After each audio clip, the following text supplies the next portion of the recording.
During the 1930s, if a Westerner so much as mentioned the name Truk inside Japan, it was treated as espionage. The Imperial Japanese Navy had sealed off this remote lagoon in the Central Pacific for more than 20 years. No foreign ship was allowed near. No observer was permitted entry. No photograph existed. The United States Navy planned for Truk the same way it planned for the most dangerous operations of the entire war. American pilots who heard they might be sent there assumed it was a one-way trip. One radio man aboard the USS Enterprise would later say that for 2 full years, the very thought of approaching Truk seemed fatal. And the name the world gave this place told you everything you needed to know. The Gibraltar of the Pacific. But here is the part that neither Washington nor Tokyo understood in February of 1944. Truk had never been a real fortress, not even close. Behind the secrecy, behind the myth, behind the name that made admirals nervous on both sides of the ocean, there were no massive gun batteries, no sophisticated radar systems, no layered defensive network, just coral reefs, warm water, and 40 anti-aircraft guns that couldn't see in the dark. Everything Truk had was a reputation, and that reputation had been built not by strength, but by silence. On the morning of February 17, 1944, hundreds of American warplanes lifted off from a carrier fleet that stretched across the horizon and flew straight into that silence. What they found changed everything. This is the story of 2 illusions that collapsed in the same 48 hours. And it begins not at Truk, but at a diplomatic table, 11 years earlier. In 1914, Japan seized the Caroline Islands from Germany under its existing alliance with Britain. 5 years later, the League of Nations formally granted Japan a mandate over Micronesia, every scattered atoll and volcanic island between the Marianas and New Guinea. The mandate came with one clear condition: no fortification, no military construction, no colonization. Japan agreed to every term, and then closed the door.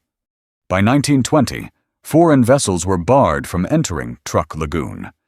By the mid-1930s, Japanese settlers outnumbered the native population on every major island. By the end of 1941, nearly 100,000 Japanese civilians lived across Micronesia. Only about 50,000 Micronesians remained. But what mattered most was what no one outside could see. Truk Lagoon sits inside a barrier reef roughly 40 miles across. The reef is 140 miles around. There are only 5 navigable passes through it, and each one is guarded by a high volcanic island. The lagoon itself is deep enough and calm enough to shelter an entire fleet. Stone cliffs hundreds of feet tall ring the interior. Currents and jagged coral make the passes treacherous even for experienced navigators. It is, by nature, one of the finest natural harbors on Earth. And because no one could get in to see what Japan was doing with it, the world assumed the worst. Intelligence officers in Washington spent the 1930s convinced that Japan had turned Truk into an impenetrable fortress, underground bunkers, coastal batteries, overlapping fields of fire, a Pacific stronghold designed to stop any fleet that dared approach. American newspapers called it Japan's Pearl Harbor. The name stuck.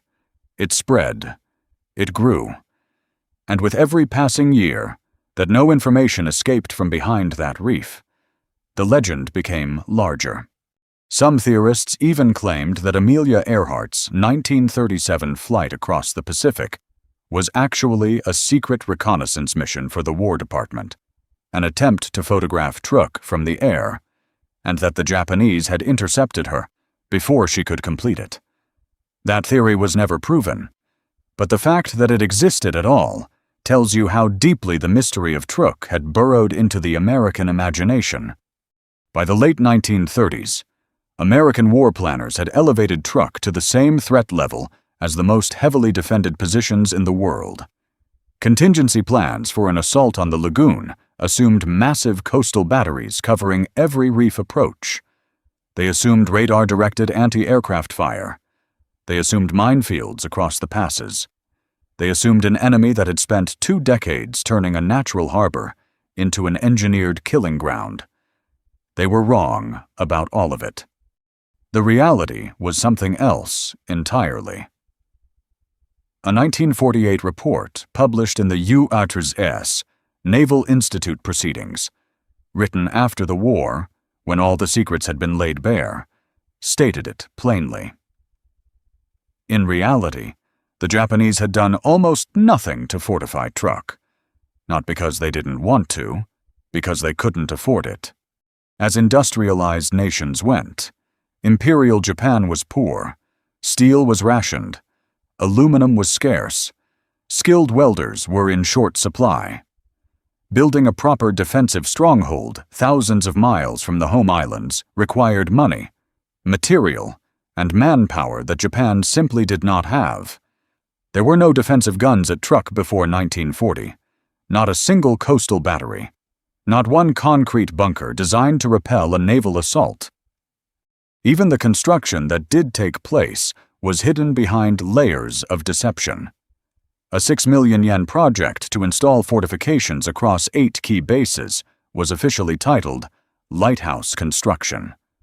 The paperwork listed command posts, ammunition depots, and barracks, but the cover name stayed. In 1933, Japan withdrew from the League of Nations. That was the signal. Between 1933 and 1939, the Navy began encouraging harbor improvements, airfield construction, and fuel storage at Truk, all described as civilian projects with obvious military value. The first airfield on Truk broke ground in 1935. A seaplane base followed. But the pace was leisurely. The budgets were thin. Workers were scarce. Koreans and local islanders were conscripted for manual construction labor that the Navy could not accomplish any other way. By the time war reached the Pacific in December 1941, Truk had 5 airstrips, a submarine base, a communications center, torpedo storage, and a modest collection of fuel tanks. It also had a small floating dry dock, not large enough to handle a capital ship, but useful for smaller vessels. What it did not have was what mattered most. No coastal defense guns until 1940.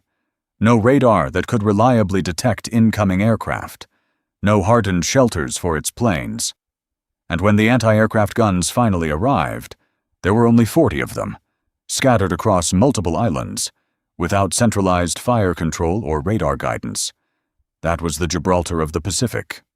Yet the Imperial Japanese Navy treated it as though it were untouchable.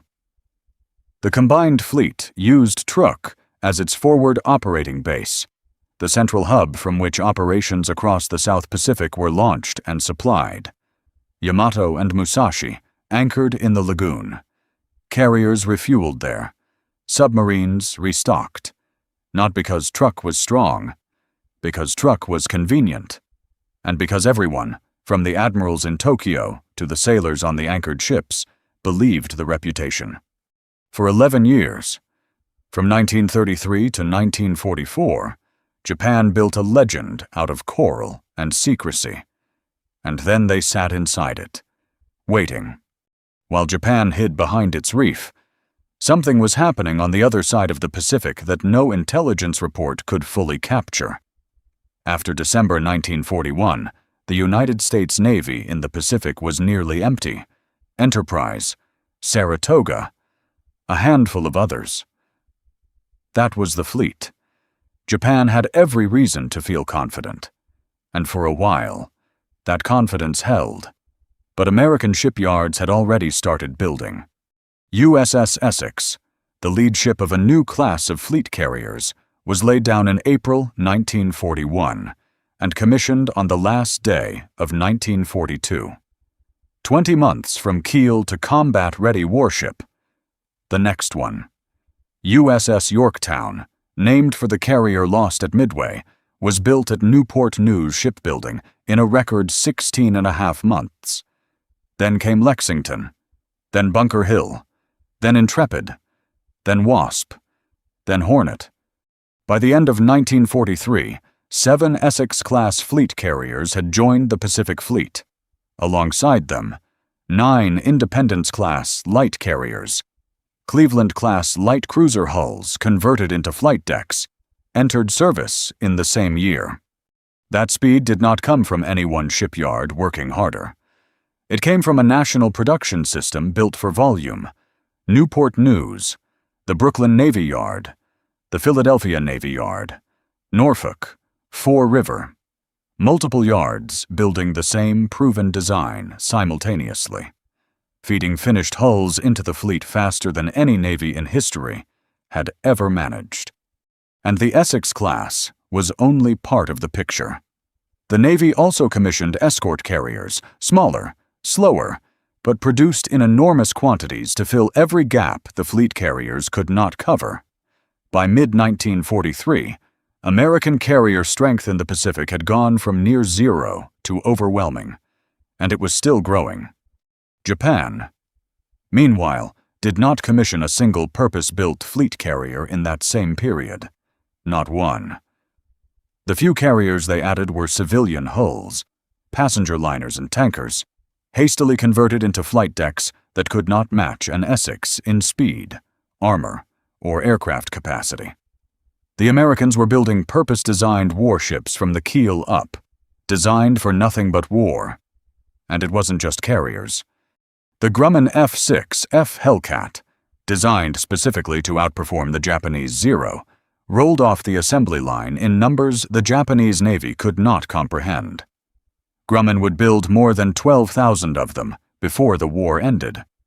Behind the Hellcats came the pilots. Japan trained its aviators over years, treating each one as an irreplaceable national asset. The United States built a training system that produced combat-ready pilots in months, hundreds of them, then thousands, each one with enough flight hours to hold his own on the first day. Japanese intelligence knew the Americans were building. Reports crossed desks in Tokyo with the numbers clearly printed. But numbers on paper have a way of staying small. They don't become real until you see them all at once, lined up on the horizon, engines turning. In January 1944, Rear Admiral Marc Mitscher took command of Task Force 58, the Fast Carrier Task Force. Mitscher had been in naval aviation since its earliest days. He had served aboard the Navy's first carrier, the Langley. In 1919, he had flown aboard the NC-1 in the first attempt to cross the Atlantic Ocean by air. Now, he commanded 9 aircraft carriers. Task Force 58 assembled at Majuro Atoll in early February 1944. 5 fleet carriers, Enterprise, Yorktown, Essex, Intrepid, and Bunker Hill. 4 light carriers, Belleau Wood, Cabot, Monterey, and Cowpens, 6 fast battleships, 10 cruisers, 28 destroyers, more than 500 aircraft.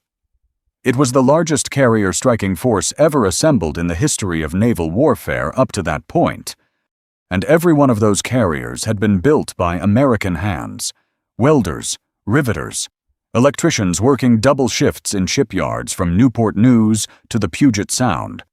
Most of them never saw the ocean. None of them ever sat in a cockpit.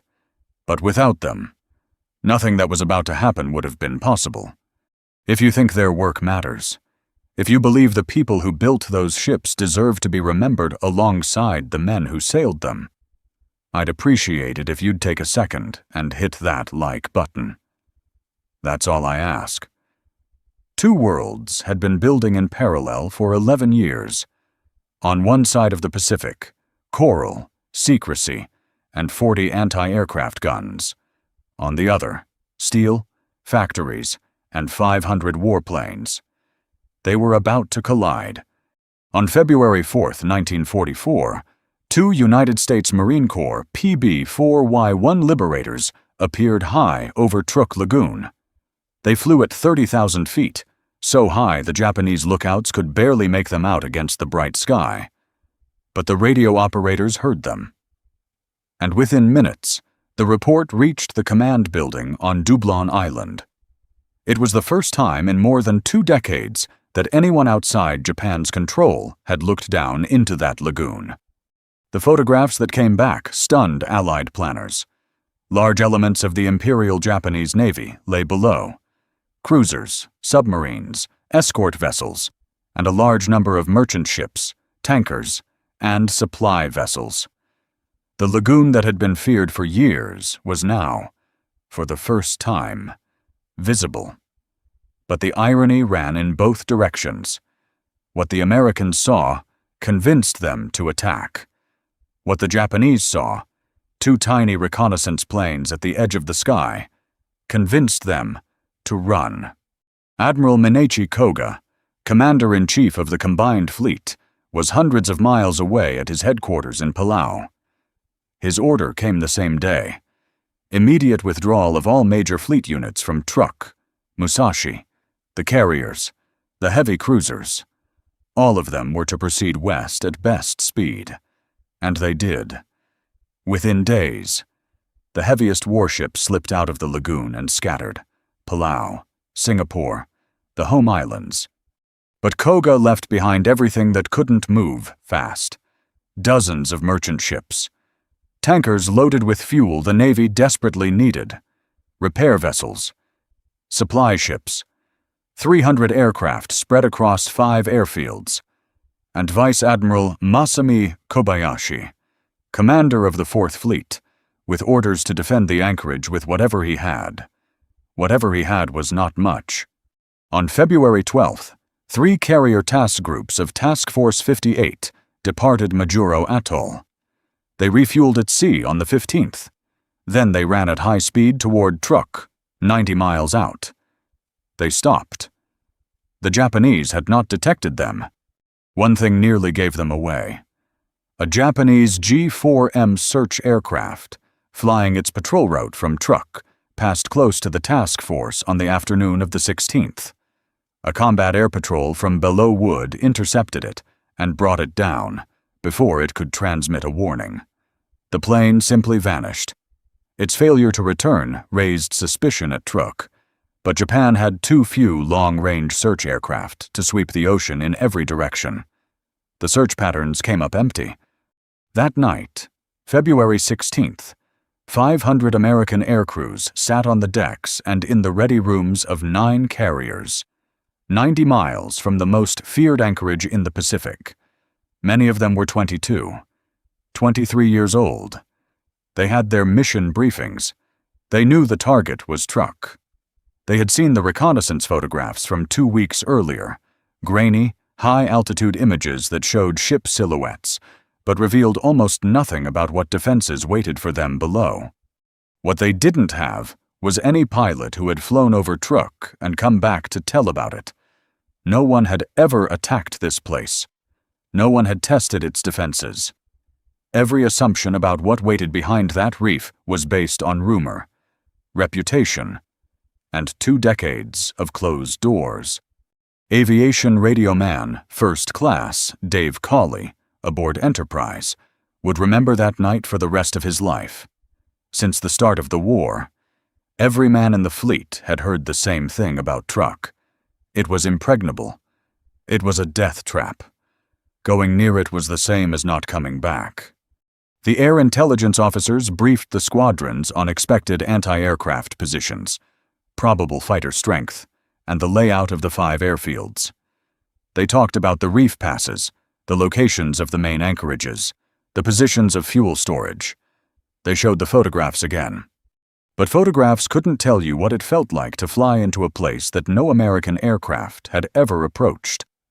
They couldn't tell you how accurate the flak would be, or how many zeros would be waiting at altitude, or whether the coastal guns everyone feared would open up before you even reached the lagoon. The briefings ended, the ready rooms emptied, and 500 men tried to sleep before dawn. None of them knew what they would find on the other side of that reef. February 17th, 1944, 90 minutes before dawn. The large carriers began launching. More than 70 Grumman F-6F Hellcats roared off the flight decks into the darkness, climbing hard toward Truk. Behind them, the light carriers launched the combat air patrol to protect the task force. The Hellcats arrived over the lagoon at first light. The Japanese never saw them coming. Truk's radar, what little of it existed, could not detect aircraft approaching at low altitude. The fighter sweep hit the airfields on Eaton and Moan Islands before the first Zero could get airborne. Aircraft were destroyed where they sat, in revetments, on taxiways, at the ends of runways. Those that managed to scramble were met by Hellcats already at altitude, already turning, already firing. Within the first hour, Japan's air defense at Truk had effectively ceased to exist, and for the American pilots who had spent 2 years fearing this place, the reality was something they had never imagined. The fearsome coastal batteries did not exist. The sophisticated radar network did not exist. The anti-aircraft fire was frantic, inaccurate, and hopelessly outmatched. The Gibraltar of the Pacific was hollow. It had always been hollow, and now it was burning. What followed was methodical. 30 distinct airstrikes were launched on the first day alone. According to Navy records, American aircraft delivered 369 1,000-pound bombs, 498 500-pound bombs, and 70 aerial torpedoes, all in a single day. The dive bombers came in waves. SBD Dauntlesses peeled off from altitude and dropped straight toward the anchored ships. Behind them flew TBF Avengers, heavy with torpedoes. The ammunition ship Ikoku Maru was among the first to go. Lieutenant James Bridges of Torpedo Squadron 6, flying from Intrepid, put a torpedo into her hull. What happened next, no one expected. The ship's cargo of ammunition detonated in a single catastrophic blast, so powerful it obliterated the vessel entirely, and caught Bridges' own aircraft in the explosion. Lieutenant Bridges and his 2 crewmen were lost in the same moment their torpedo found its mark. They had flown straight in, knowing what they were aiming at. They did not turn away. Tankers caught fire next. The Shinkoku Maru took multiple hits in her engine room and forward holds. Thick black oil poured into the lagoon and ignited. The Fujisan Maru followed. Her cargo of aviation gasoline erupted in a tower of orange fire that climbed hundreds of feet into the sky.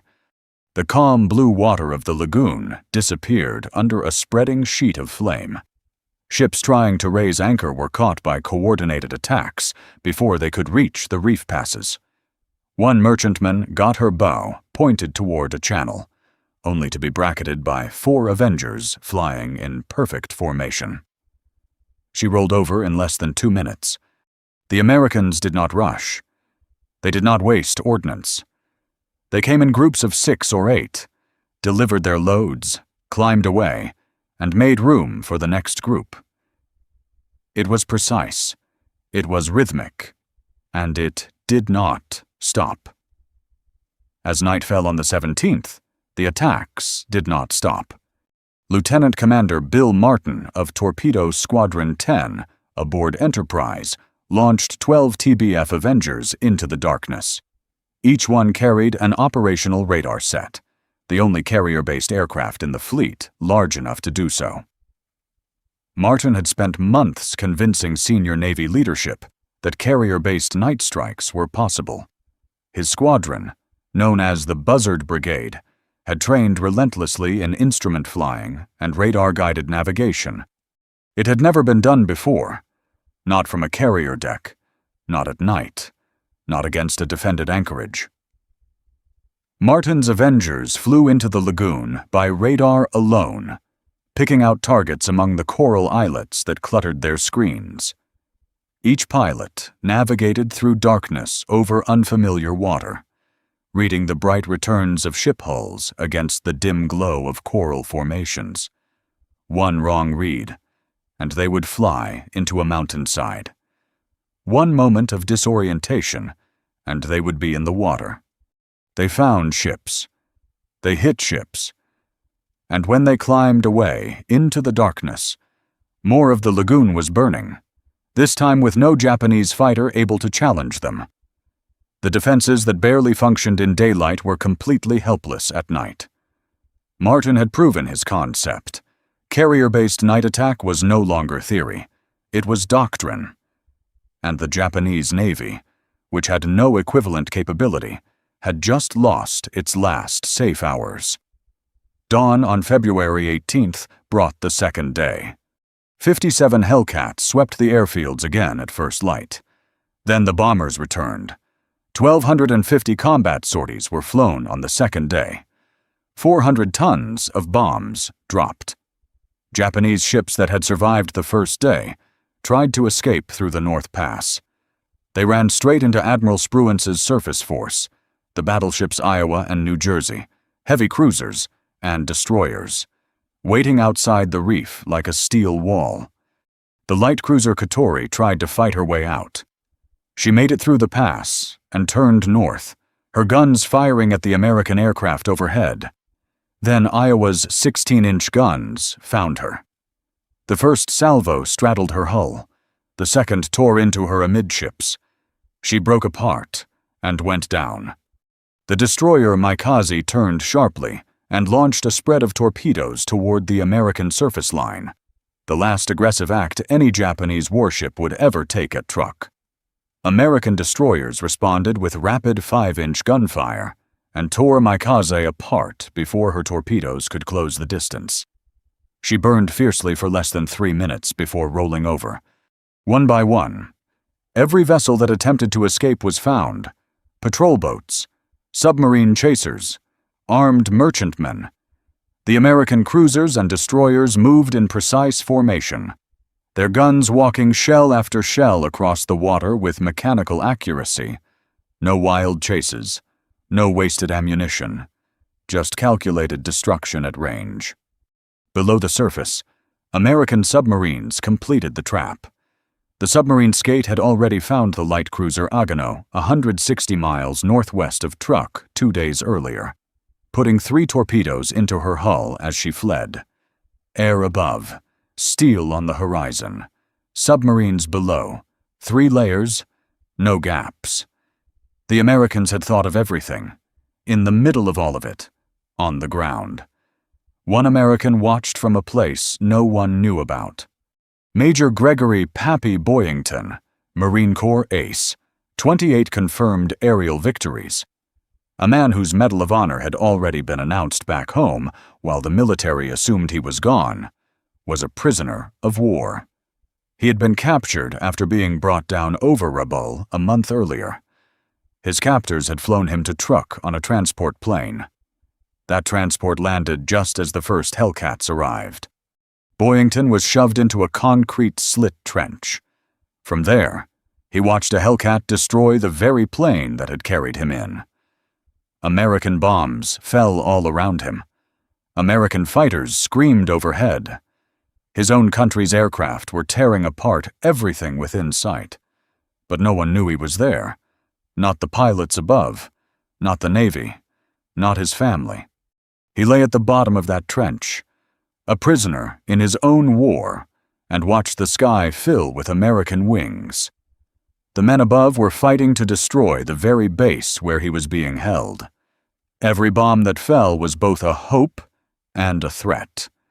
Every Hellcat that screamed past was a reminder of the cockpit he could no longer sit in, and he could not say a word to any of them. Late on the second day, something happened that no one had planned for. A Hellcat pilot from Essex was brought down over the lagoon on the morning of the 18th. He survived and was floating in the water, surrounded by burning oil and enemy territory. A Kingfisher float plane, a tiny, slow, single-engine observation aircraft, launched from the heavy cruiser Baltimore and flew straight into the lagoon, to get him. Lieutenant Junior Grade D.F. Baxter set his Kingfisher down on the water inside the reef, in the middle of an active combat zone, while 9 Hellcats circled overhead holding a Japanese destroyer at bay so it couldn't fire on the rescue. Baxter pulled the downed pilot aboard, took off under fire, and flew out. Outside the lagoon, an American submarine surfaced to recover the crew of a downed Avenger from the water. By late afternoon on February 18th, the guns fell silent. Task Force 58 turned east and disappeared over the horizon. No farewell salvo, no victory signal, just the quiet departure of a force that had completed its work and moved on. Behind them, Truk Lagoon was no longer a harbor. It was a scrapyard. The numbers, when compiled, were absolute. 250 to 275 Japanese aircraft, destroyed or damaged beyond repair. Every fighter, every bomber, every reconnaissance plane based on the atoll. 45 ships sent to the bottom. More than 200,000 tons of shipping lost in 48 hours. That figure represented nearly 1/10 of Japan's total shipping losses over the following 8 months. All fuel reserves, gone. All repair facilities, unusable. 4,500 Japanese servicemen were lost. The cost to the United States, 25 aircraft, 40 men, 1 carrier damaged, Intrepid, hit by a torpedo on the night of the 17th. Fleet Admiral Nimitz, in Hawaii, summarized it with a single sentence. The Pacific Fleet has returned at Truk, the visit made by the Japanese fleet at Pearl Harbor. Before Hailstone, the Joint Chiefs had not yet decided whether Truk would need to be invaded, an amphibious assault that would have cost thousands of American lives, as Tarawa had demonstrated just months earlier. After Hailstone, the answer was clear. Bypass it. Starve it. Leave it behind. Truk's garrison was marooned on the atoll for the rest of the war. Only a handful of supply submarines managed to get through over the remaining months. The soldiers and sailors left behind slowly ran out of food, medicine, and ammunition. Imperial Japanese Army reinforcements that had arrived before the raid only made things worse. More mouths to feed with fewer supplies coming in. American aircraft returned in late April 1944 to strike Truk again. They found almost nothing left worth hitting. After that, Truk was finished. Land-based American aircraft flew what the crews called milk runs, unescorted bombing missions over a base that could no longer fight back. By mid-1945, the garrison had been reduced to growing its own food in a losing fight against starvation and tropical disease. 2 days after the raid, the Japanese High Command relieved Vice Admiral Kobayashi of his command of the 4th Fleet. In March 1944, the remnants of that fleet were placed under the Central Pacific Area Fleet, headquartered not at Truk, but at Saipan. Its new commander-in-chief was Vice Admiral Chuichi Nagumo, the same officer who had commanded the Japanese carrier strike force at Pearl Harbor on December 7, 1941. The man who launched the most devastating surprise attack in naval history now inherited command responsibility for the wreckage of Japan's own premier Pacific base. He never set foot on Truk. He didn't need to. The reports that crossed his desk at Saipan told him everything. Every ship on the bottom, every airfield cratered, every fuel tank burned to nothing. 3 years earlier, Nagumo had sent his carriers against an enemy fleet at anchor. Now his own nation's fleet lay at the bottom of its own anchorage. The same devastation, the same helplessness.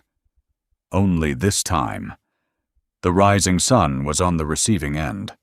Pearl Harbor had come back, and it had come back wearing 9 flight decks. I think that's the part most people miss about this war.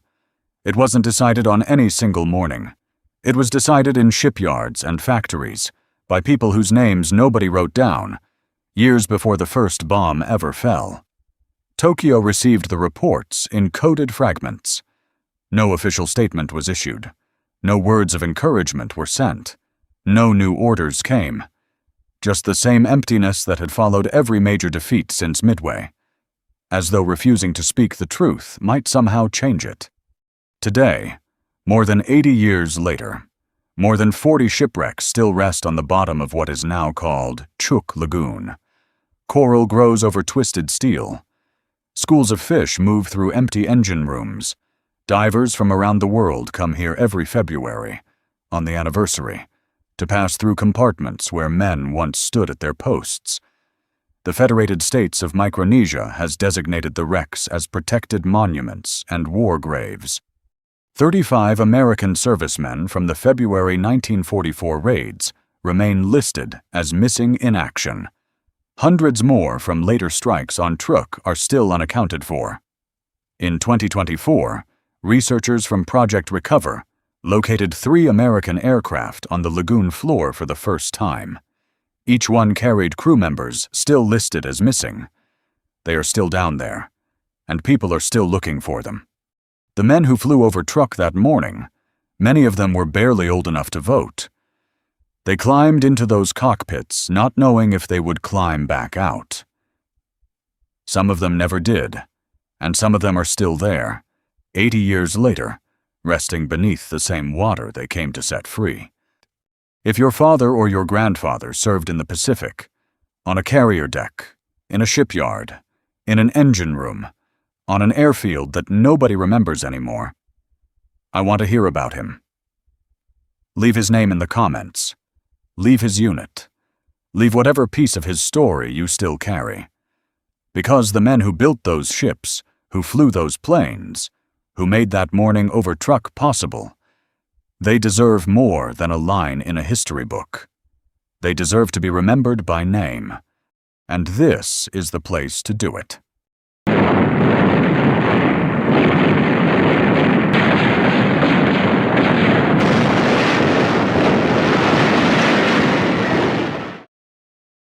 In total darkness, in the middle of the Pacific, the most powerful carrier force in the world switched on its lights.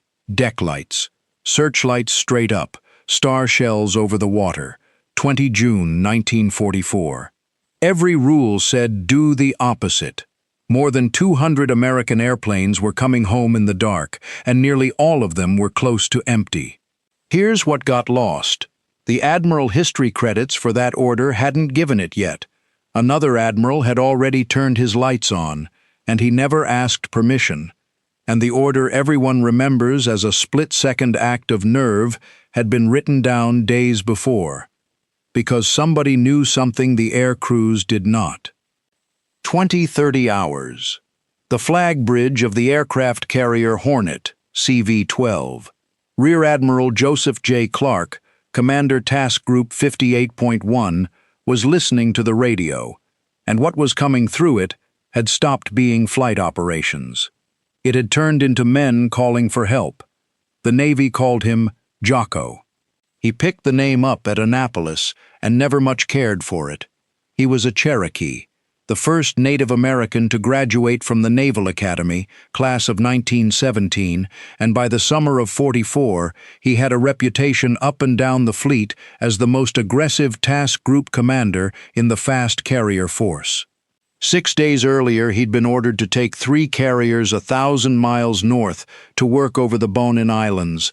He argued the entire way for exceeding the transit speed in the operation order, so he could beat the weather in. He got his way, and it worked. At 2015, ships across Task Force 58 had begun picking up radar returns from the west.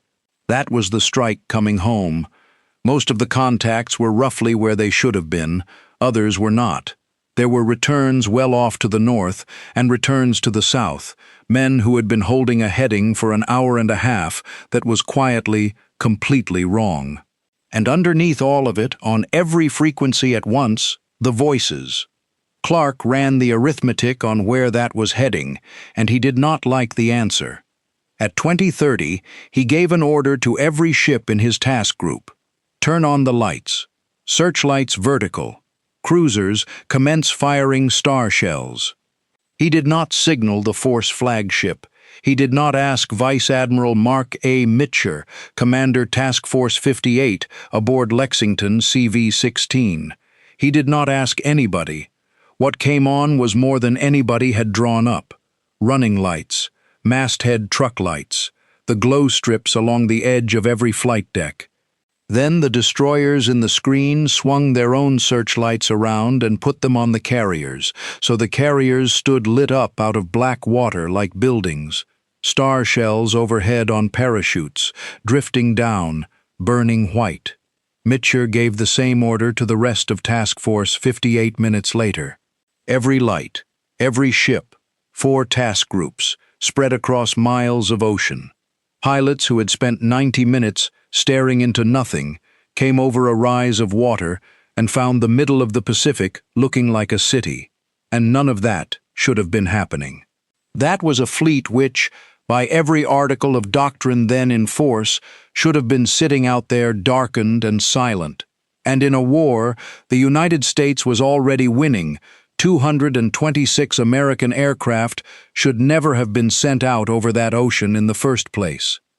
The 19th of June had gone about as well as a day can go. 4 waves of Japanese carrier aircraft came at Task Force 58, and the Hellcats stopped all 4.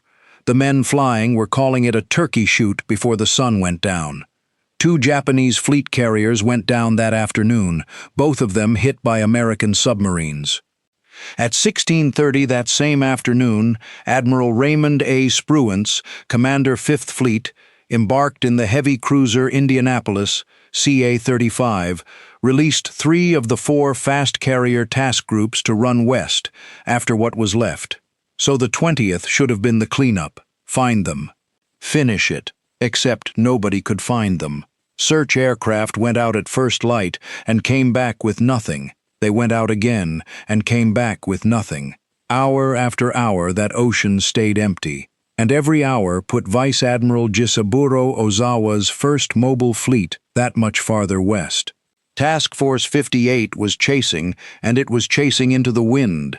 The trade wind that summer came out of the east, which meant that every time an American carrier turned to launch or recover, she had to turn away from the enemy. Turn, launch, turn back, lose ground, do it again. There was a fuel clock on it as well. A force that size burns oil at a rate that limits how long anybody can chase anything, and the staff aboard Lexington was watching that number all morning. At 1300, 200 miles to the west, Ozawa shifted his flag to the carrier Zuikaku and began putting his fleet back together to refuel. Then at 1547, a search team off Enterprise, CV-6, found them, bearing 287 true, distance 214 miles. That report landed on the flag bridge like a bill coming due. 214 out, 214 back. Add the time to find ships in all that water, form up, attack, and get clear. Somewhere in there the sun goes down, and it goes down fast over open ocean. By the time Mitscher's staff worked the geometry, where the Japanese would be by the time anybody got there, not where they were sitting at that moment. The number they were planning against was about 230 miles. 230 was roughly the outer edge of what a Navy strike aircraft could fly and still expect to come home. This was right at the line, maybe a step past it. And there was a second problem that never showed up in the arithmetic. Almost none of these men had been trained to land aboard a carrier at night. A handful had. The rest had never done it, not once. Not in training, not in daylight practice with the deck lit and nobody shooting. The contact report came in at 1547. Air crews were manning aircraft at 1610.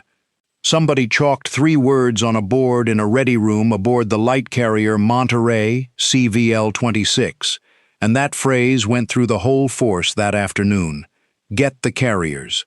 At 1624, 12 carriers of task groups 58.1, 58.2, and 58.3 commenced launching. 95 F-6F Hellcats.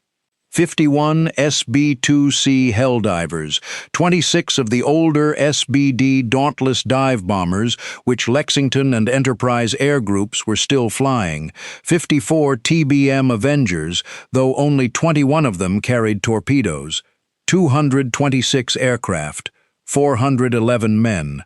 The plan of the day had called for 240. Aborts and engine trouble took the difference. A lot of pilots saluted the bridge on the way out, the way you do. Plenty of them said afterward they meant it as goodbye. The men on the island watching them go said it felt the same from up there. Behind the strike, deck crews spotted a second deck load. Brought the aircraft up on the elevators, got them turning. Mitscher looked at that second wave, ran the numbers on when it would come back, and canceled it. Hold on to that. Whatever else the man was doing that afternoon, he was counting. The last aircraft cleared the deck a few minutes after 1624. About 30 minutes after that, the correction came. The original contact report had been passed and relayed, and somewhere in that chain the position got garbled.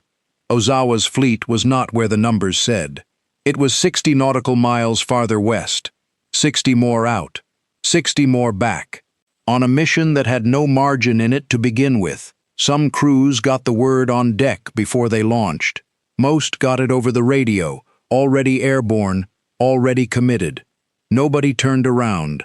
They throttled back into max conserve, leaned the mixture out as far as it would go, and kept heading west.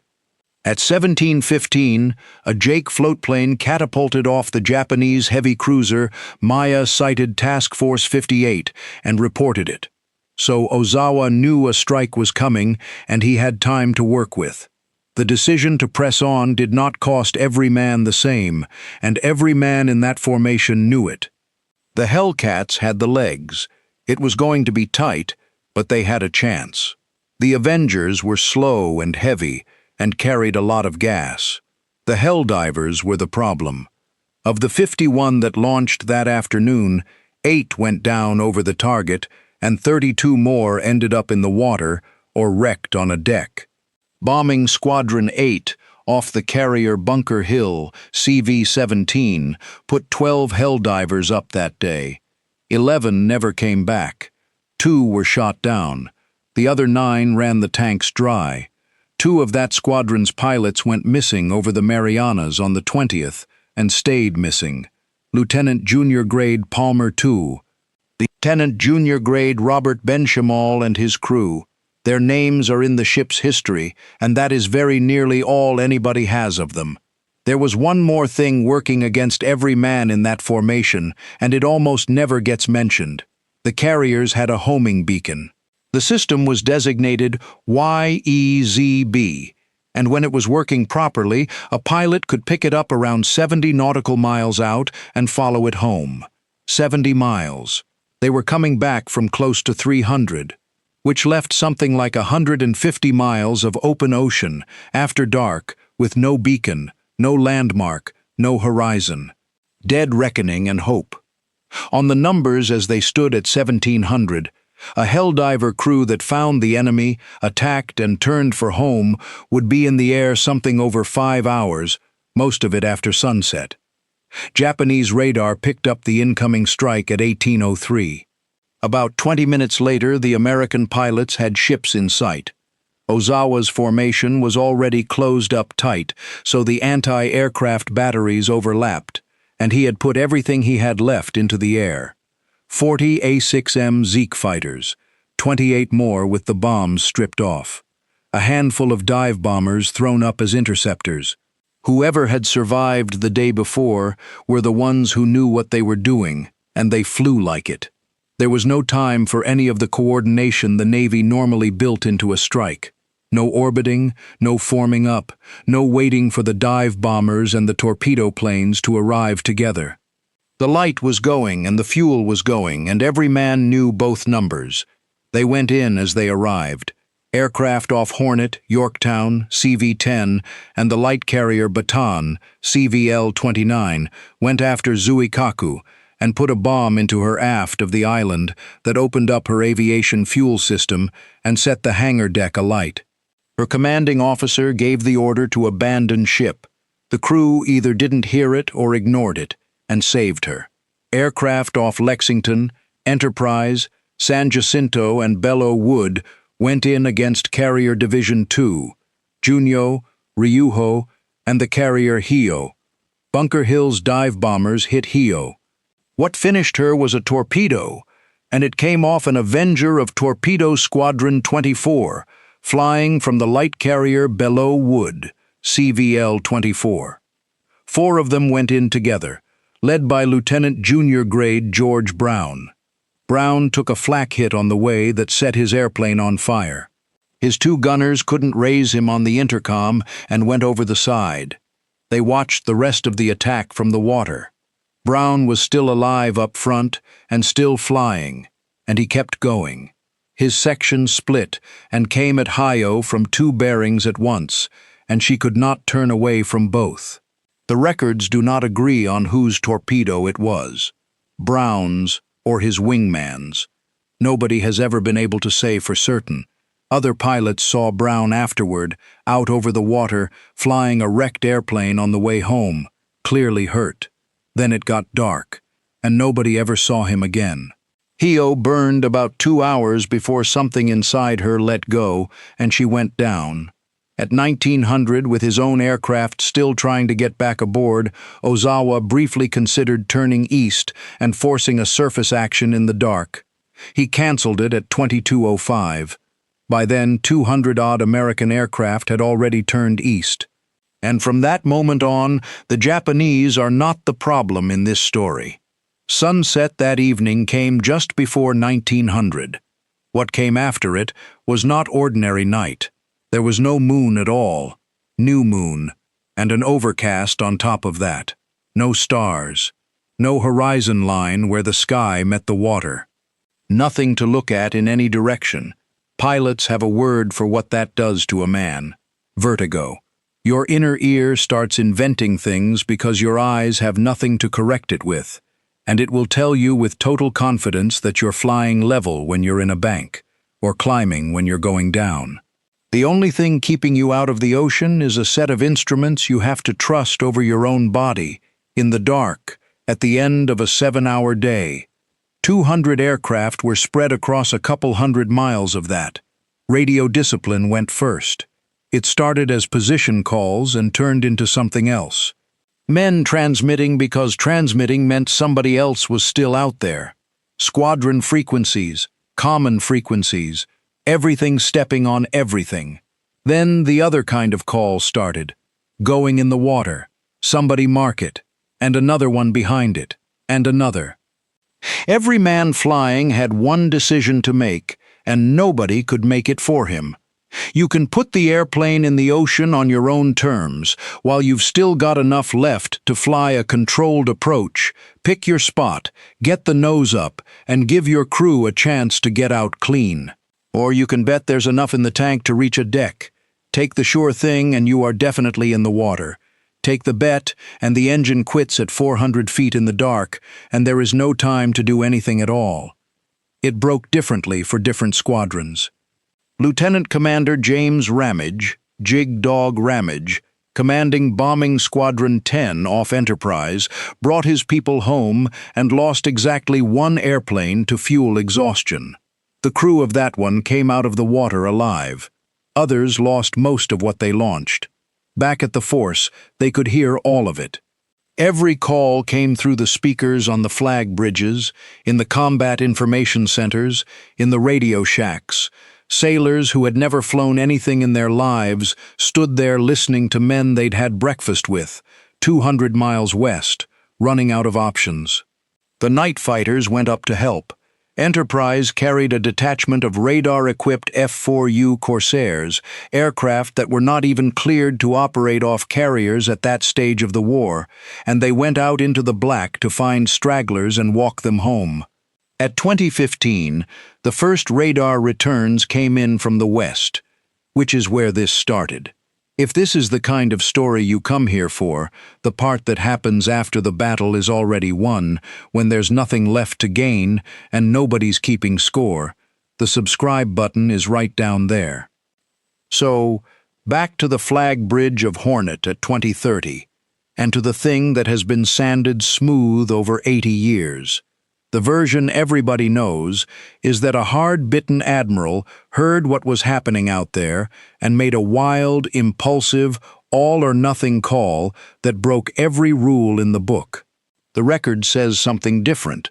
Mitscher and his chief of staff, Captain Arleigh A. Burke, had been working the problem for days.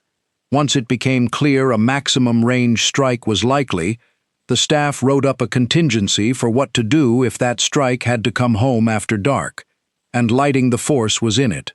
Carriers would show running lights, masthead truck lights, and deck-edge glow lights.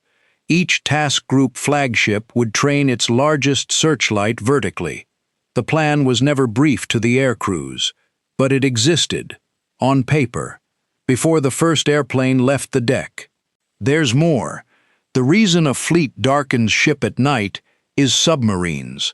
That is the entire reason. And the decision that night was informed by intelligence, which gave Mitscher reasonable assurance that there were no Japanese submarines anywhere in that stretch of water. American code breakers had been reading Japanese naval traffic for months. Vice Admiral Charles A. Lockwood, Commander Submarine Force Pacific Fleet, had deliberately kept every American boat well clear of the Marianas operating area, so that anything sighted near the landings could be assumed hostile on sight. His opposite number in the Japanese 6th Fleet, as it happens, had issued his own submarines an almost identical order for his own reasons. The water that night was emptier than it looked, and Mitscher had done this exact thing once before. The night of the 5th of June 1942 at Midway, when he was commanding officer of the 1st Hornet CV-8. A long-range search came home after dark, with nothing to show for it, and he turned his ship's lights on to get his pilots aboard. Even the Japanese had done it that same week. On the evening of the 18th of June, 2 nights before all this, Rear Admiral Sueo Obayashi's carrier division switched on searchlights to recover scout aircraft lost in the dark. The American submarine Finback saw the glow from too far off to do anything about it, so the thing history remembers as one man's leap of faith was a written contingency, backed by code breaking, executed early by a subordinate who moved before the order came. That does not make it smaller. What strikes me is that the hardest part of it never happened in that moment at all. It happened days earlier, at a desk, when somebody decided in advance that these men were coming back one way or another, and then wrote down how it was going to be done. The lights worked. The lights also caused a mess. Both of those are true, and only one of them usually gets told. The plan had been specific about which lights. What actually happened was that every ship in the force turned on everything she had, at once, across 4 task groups. At 20:45, the first aircraft began arriving over the carriers. To a pilot at 3,000 feet with 15 minutes of gas, that scene created a brand new problem. He could see. What he could not do was tell what he was looking at. A destroyer with her searchlight burning and her decks lit looks a great deal like something else when you're exhausted and cross-eyed and the only thing in the world you want is a flight deck. Men flew full landing approaches on destroyers, on cruisers, got down to a couple hundred feet, watched the ship narrow into something that wasn't a carrier, went to full throttle and came around again. Every one of those circuits cost gasoline they didn't have. Aircraft came aboard wherever they could. That part was deliberate.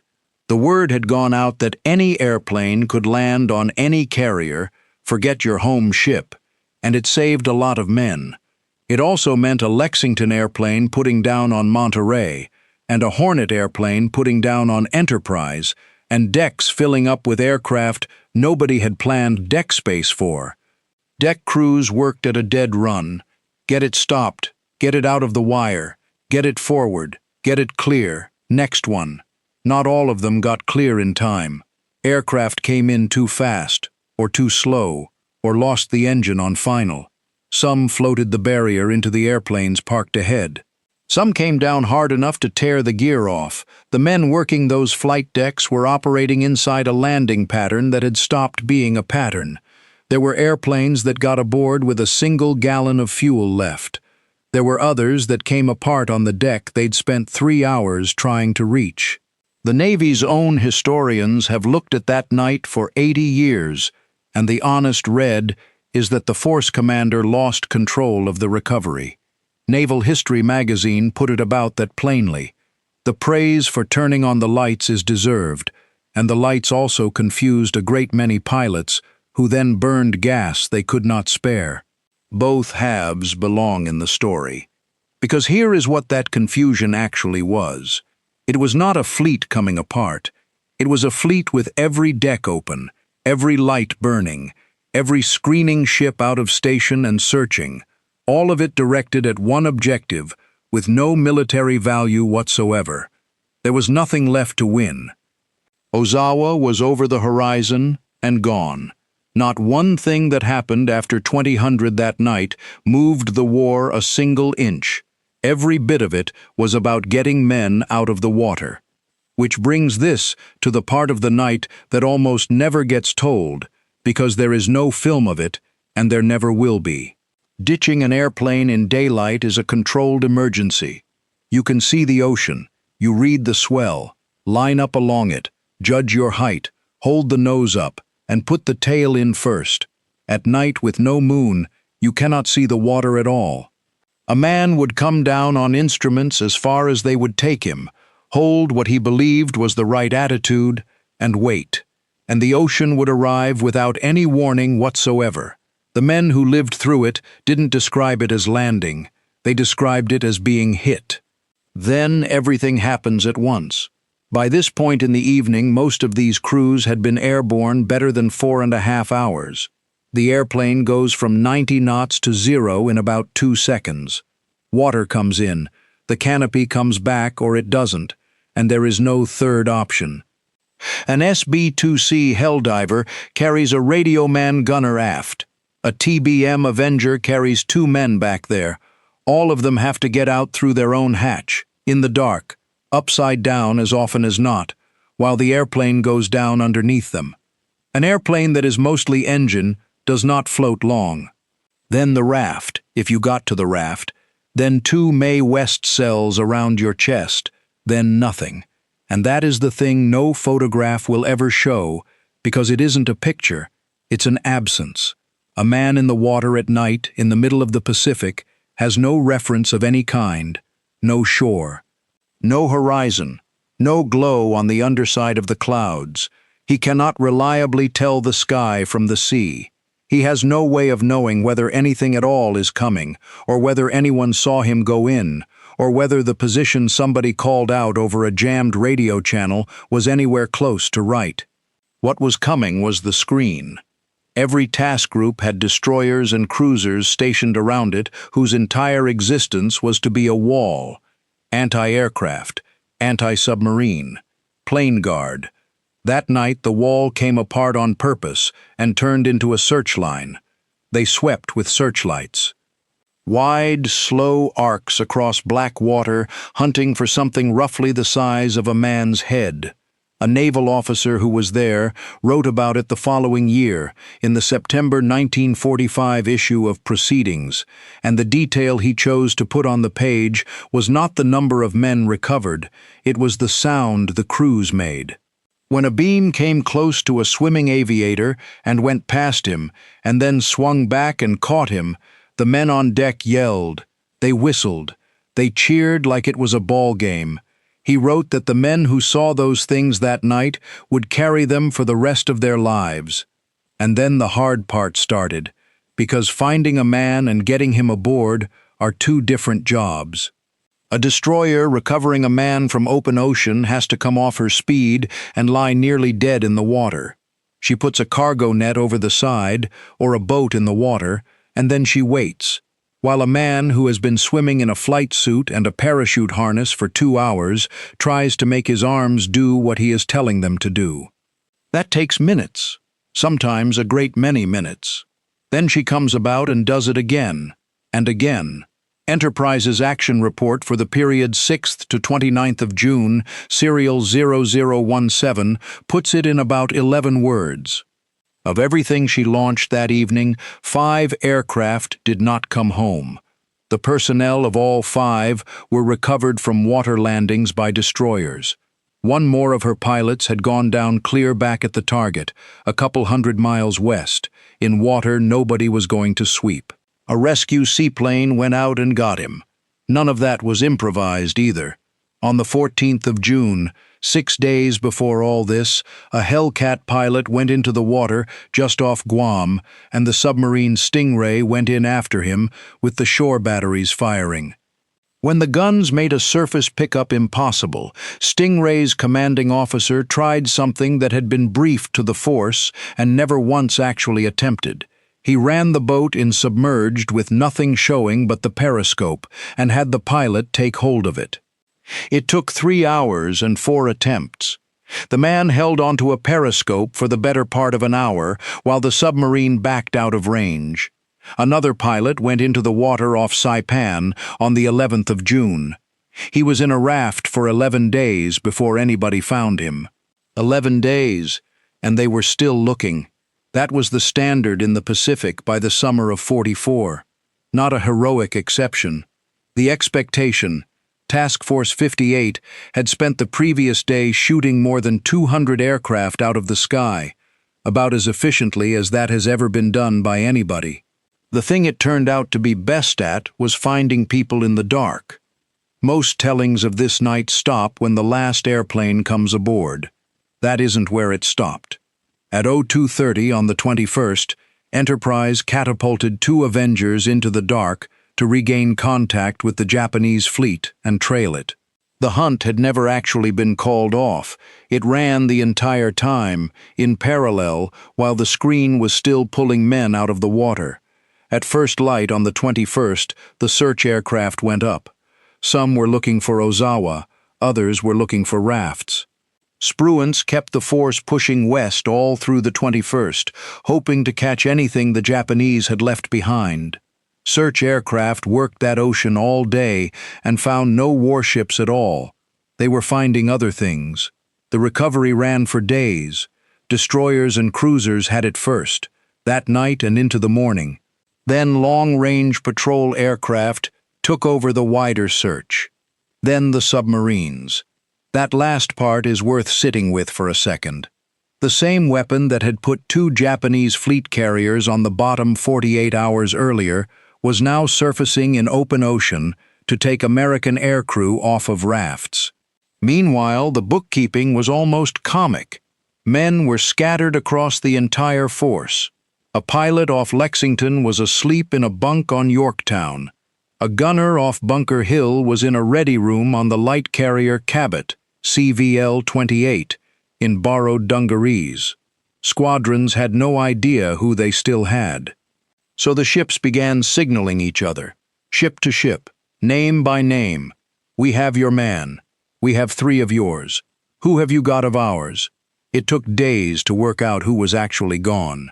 One more piece, and it usually gets left out because it isn't dramatic. There was a 4th task group in this battle. Task Group 58.4, under Rear Admiral William K. Harrell in Essex, CV-9, and it never went on the chase at all. When Spruance released the pursuit at 16:30 on the 19th, he kept Harrell tied to Saipan, covering the beachhead, while the other 3 groups ran west. Those men spent the 20th of June flying patrols over an island and watching an empty ocean while the largest carrier strike of the war happened somewhere over the horizon without them. Nobody wrote a book about their night. The reason the invasion beaches were never in any danger is that they stayed. The numbers from that night have never fully agreed, and it would be dishonest to pretend otherwise. Some sources put the aircraft lost on the way home at 80. The Naval History and Heritage Command's own summary of the battle puts it at 86. Either figure is on top of the 20 lost over the Japanese fleet. The human count is harder. The most commonly cited figure is 16 pilots and 33 air crewmen, 49 men. Another widely used reference gives 49 air crew in total. the officer writing in Proceedings the following year, close enough to it to still have the paperwork on his desk, put the final number at 38.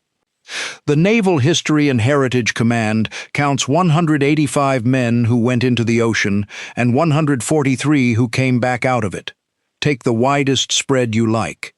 Somewhere around 80 aircraft came down in the dark. Somewhere around 40 men did not come home.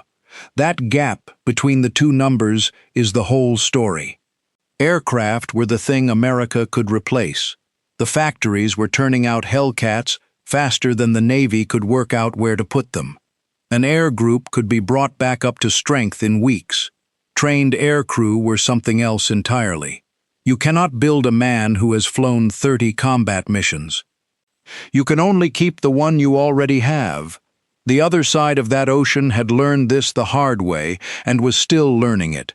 By that summer, the Japanese carriers were putting up men who had barely been taught to take off and land, because the ones who knew how had been used up and there was no machinery in place to replace them. Task Force 58 had built that machinery. The men who came up those cargo nets went back to their squadrons. Some were flying again inside a week. They were over the Philippines that October. Some of them were still flying off Okinawa in the spring of '45. On the 21st of June, with the recovery still running, somebody photographed Lexington's crew standing under the row of flags painted on her island, 143 claimed by her air group. That picture is in the National Archives too. Lieutenant Ronald P. Gift, Rip Gift, got aboard Monterey that night, in the dark, out of all of that. There's a photograph of him afterward, National Archives, 80-G, 474791, sitting in a ready room with his legs stretched out, done in, and behind him on the chalkboard, still up there from the afternoon, in somebody's handwriting, "Get the carriers." They got the carriers.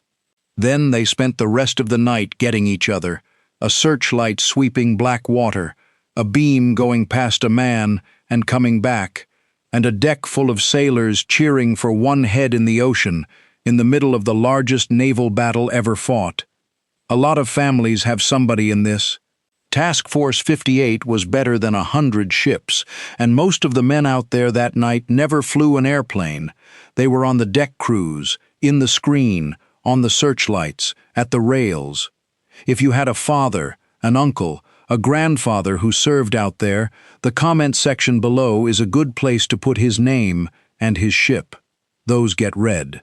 The Battle of the Malacca Strait on the 16th of May, 1945, also known as Operation Dukedom, was the last major surface naval engagement of the Second World War. It was also the final occasion on which Royal Navy destroyers sank a major warship with torpedoes in surface combat. The victim of this night action was the heavy cruiser Haguro of the Imperial Japanese Navy, one of the last operational capital ships remaining in the Japanese fleet at that time. The engagement brought together the decisive elements that had come to define modern naval warfare by the closing months of the conflict. Signals, intelligence, radar superiority, coordinated torpedo tactics, and the irreversible decline of a once formidable navy. By May 1945, the course of the war in the Pacific had swung decisively in favor of the Allies. Germany's surrender in early May freed the Royal Navy to concentrate its full strength on the Pacific theater. The British East Indies Fleet had been deployed to the Indian Ocean since 1944, controlling the sea routes from India to Malaya and blockading Japanese-held ports at Singapore, Penang, and Sabang. The strategic objective was to sever supply lines between isolated Japanese garrisons scattered across the islands. On the Japanese side, the catastrophic losses at the Battle of Leyte Gulf in October 1944 had effectively destroyed the main striking force. Aircraft carriers, battleships, and the great majority of heavy cruisers had been lost. The Imperial Japanese Navy retained only a handful of large warships still capable of operations. Haguro was among the last surviving heavy cruisers alongside Tone and Takao. All three, however, were damaged and possessed limited combat capability. On the Andaman and Nicobar Islands, approximately 3,000 Japanese troops were suffering acute shortages of food and ammunition. The Naval Command in Singapore planned a resupply mission using fast warships. Haguro was selected because of her superior speed compared with conventional transports and her capacity for self-defense. The cruiser was ordered to carry roughly 200 troops together with ammunition, provisions, and medical supplies to Port Blair in the Andaman Islands. The destroyer Kamikaze was assigned as escort. The mission was fraught with risk. British naval and air superiority in the Indian Ocean meant that any Japanese surface sortie faced probable interception.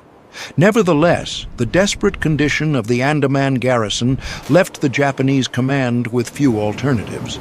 I.J.N. Haguro was a Myoko-class heavy cruiser built at the Mitsubishi Naval Shipyard in Nagasaki and commissioned on the 25th of April, 1929.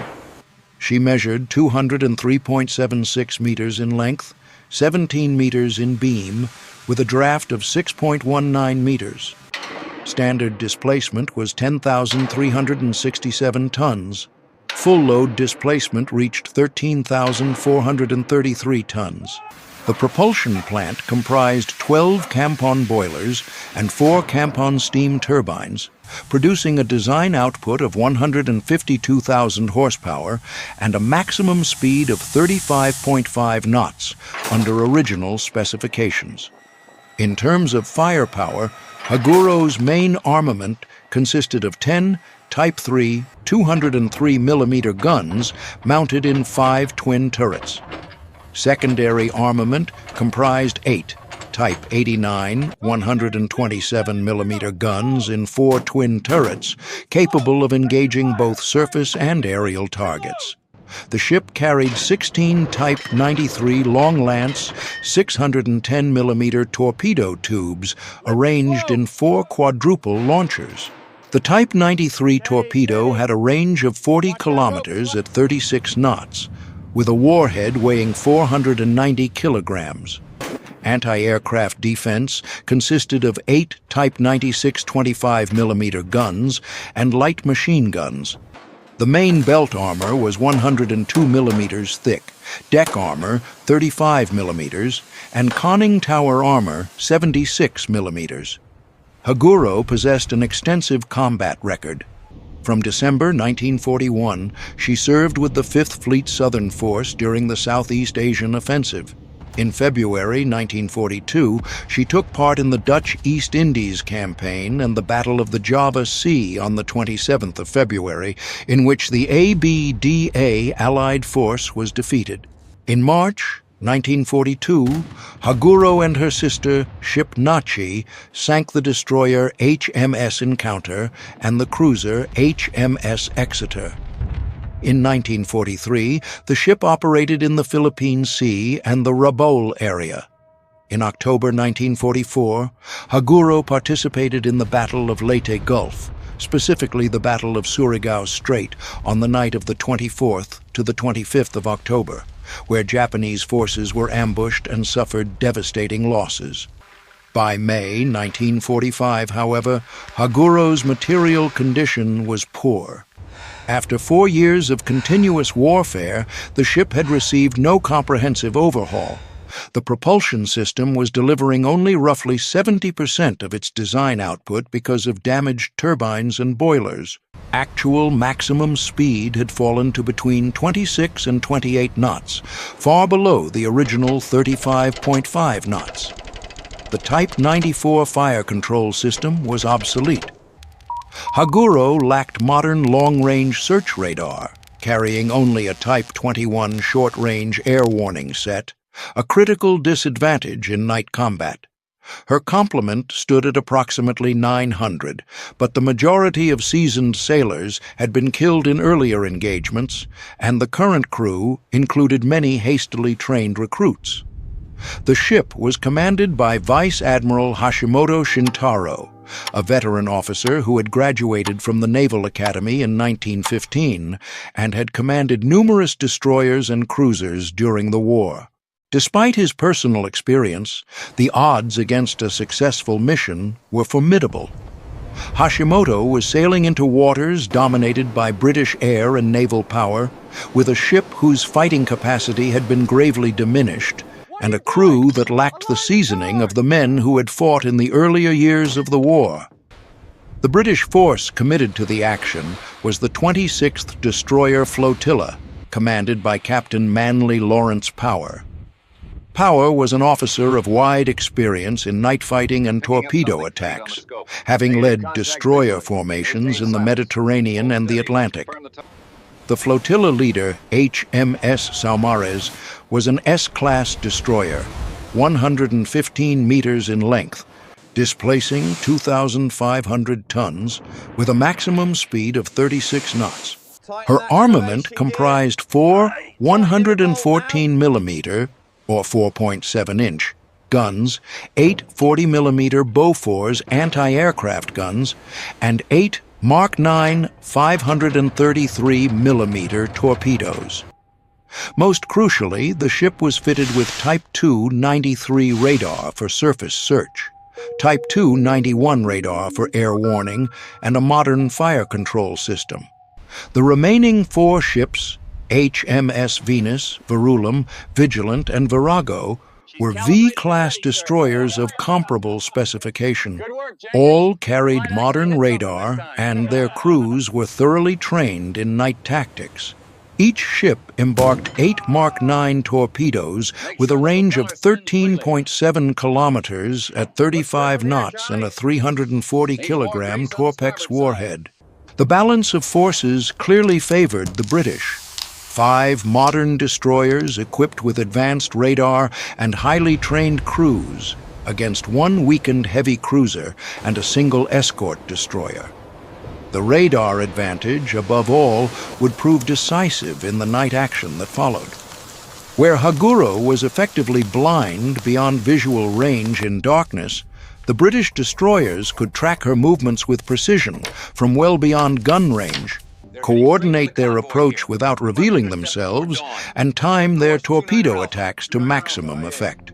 On the 9th of May, 1945, Haguro and Kamikaze left Singapore for the first time, but were compelled to turn back after intelligence warned of British warships in the area. On the 14th of May, the 2 ships sailed again. On the 15th of May, Grumman Avenger reconnaissance aircraft of the Royal Navy sighted the Japanese vessels. Bombers attacked, but inflicted only minor damage on Haguro. 1 British aircraft was shot down and its crew taken prisoner. In reality, British intelligence had learned of the plan in advance through the Ultra Signals Intelligence Program. Admiral Harold Walker, commander of the East Indies Fleet, ordered the 26th Destroyer Flotilla to execute an interception under the codename Operation Dukedom. The 5 destroyers sailed at high speed from their base at Trincomalee, Ceylon, present-day Sri Lanka, heading eastward. On the afternoon of the 15th of May, Royal Air Force Liberator patrol aircraft spotted Haguro and Kamikaze steering southward. By approximately 2200 hours that evening, the 26th Flotilla had reached its intercept position in the Malacca Strait. Captain Power estimated that Haguro would pass through the area during the night or in the early hours of the following morning. He deployed a hunting formation with destroyers spread to maximize radar coverage. At approximately 23:15 hours, radar aboard HMS Verulam, and shortly afterwards Venus, detected a large contact at a range of roughly 12 nautical miles. The radar return indicated a major warship making approximately 18 to 20 knots. Power confirmed the target as Haguro. He ordered his ships to increase speed to 30 knots and to assume attack formation. The tension aboard the British destroyers was palpable. Every man knew that the next hours would bring a close-range fight against a ship whose main battery could destroy a destroyer with a single well-placed salvo. Power's tactics drew on the Royal Navy's accumulated experience of night fighting. He divided his force into two groups to create an encirclement. The destroyers would close from multiple bearings and attack with torpedoes. The aim was to force Haguro to face torpedo salvos from both directions simultaneously, severely restricting her room to maneuver. All destroyers extinguished their lights and observed absolute radio silence, communicating only by shielded signal lamps. Haguro and Kamikaze continued on a steady course, entirely unaware that they were being tracked through darkness, rain, and lightning. Between 0105 and 0111 hours on the 16th of May, the British destroyers reached engagement range. Saumarez fired star shells to illuminate the targets. Haguro and Kamikaze were suddenly thrown into stark relief at a distance of approximately 3 kilometers, roughly 6,000 yards. Saumarez opened fire with her 4.7-inch guns. The second salvo struck Haguro, damaging the bridge and superstructure. Haguro immediately returned fire with her 203mm and 127mm guns. Enormous columns of water erupted around Saumarez. At the same moment, Kamikaze appeared off the starboard side of Saumarez, only 3,000 yards away, and on a collision course. Saumarez threw her helm hard to starboard to avoid ramming and raked Kamikaze with 40mm Bofors fire as the two ships swept past each other.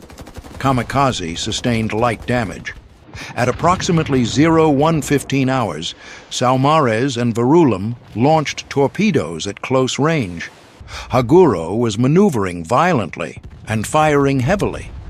3 torpedoes struck the cruiser, inflicting severe damage. The ship began to lose speed and developed a list. At 0125 hours, Venus closed and fired her torpedoes. One struck Haguro, adding to the destruction. 2 minutes later, at 0127, Virago launched her salvo. 2 torpedoes found their mark. Haguro's speed dropped to no more than a few knots. She was listing heavily and ablaze. From roughly 0130 to 0200 hours, British destroyers continued to pour gunfire into Haguro at close range. Over 100 4.7-inch shells were fired at the stricken cruiser. Haguro still attempted to reply with whatever guns remained in action, but with her fire control system wrecked, accuracy was negligible. During this phase, Vigilant and Venus launched additional torpedoes. In total, Haguro was struck by between 6 and 9 torpedoes, depending on the historical source consulted. The relentless succession of torpedo and shell detonations tore open the hull. Seawater flooded the main compartments. Fires spread unchecked. The list increased to 30 degrees. Kamikaze, having sustained light damage, withdrew from the battle area. Unable to render assistance against 5 British destroyers, she escaped and eventually returned to Singapore. Between approximately 0206 and 0232 hours on the morning of the 16th of May, 1945, Haguro began to capsize and founder. Historical sources record slightly differing times, but all fall within this interval. The ship rolled onto her side, her bottom momentarily exposed before slipping beneath the surface. Witnesses among the British crews described the eerie sight of the great cruiser's hull briefly silhouetted against the lightning-streaked sky before vanishing into the depths. The position of sinking was approximately 05 degrees 05 minutes north, 098 degrees 20 minutes east, in the Malacca Strait, roughly 55 nautical miles from Penang, at a depth of between 64 and 67 meters. Between 751 and 900 of those on board perished, among them Vice Admiral Hashimoto Shintaro and Rear Admiral Kaju Sugiura. Sugiura was posthumously promoted to Vice Admiral. Many sailors leapt into the darkened sea, struggling amid oil, debris, and strong currents. The British destroyers did not carry out an immediate rescue, owing to the perceived threat of Japanese submarine activity in the area and the fact that they remained on a combat footing. For the survivors in the water, hours of uncertainty followed in the tropical darkness. The following day, the destroyer Kamikaze returned to the area and recovered approximately 320 survivors adrift at sea. The only survivors from Haguro's complement of close to 900. On the British side, no ships were lost.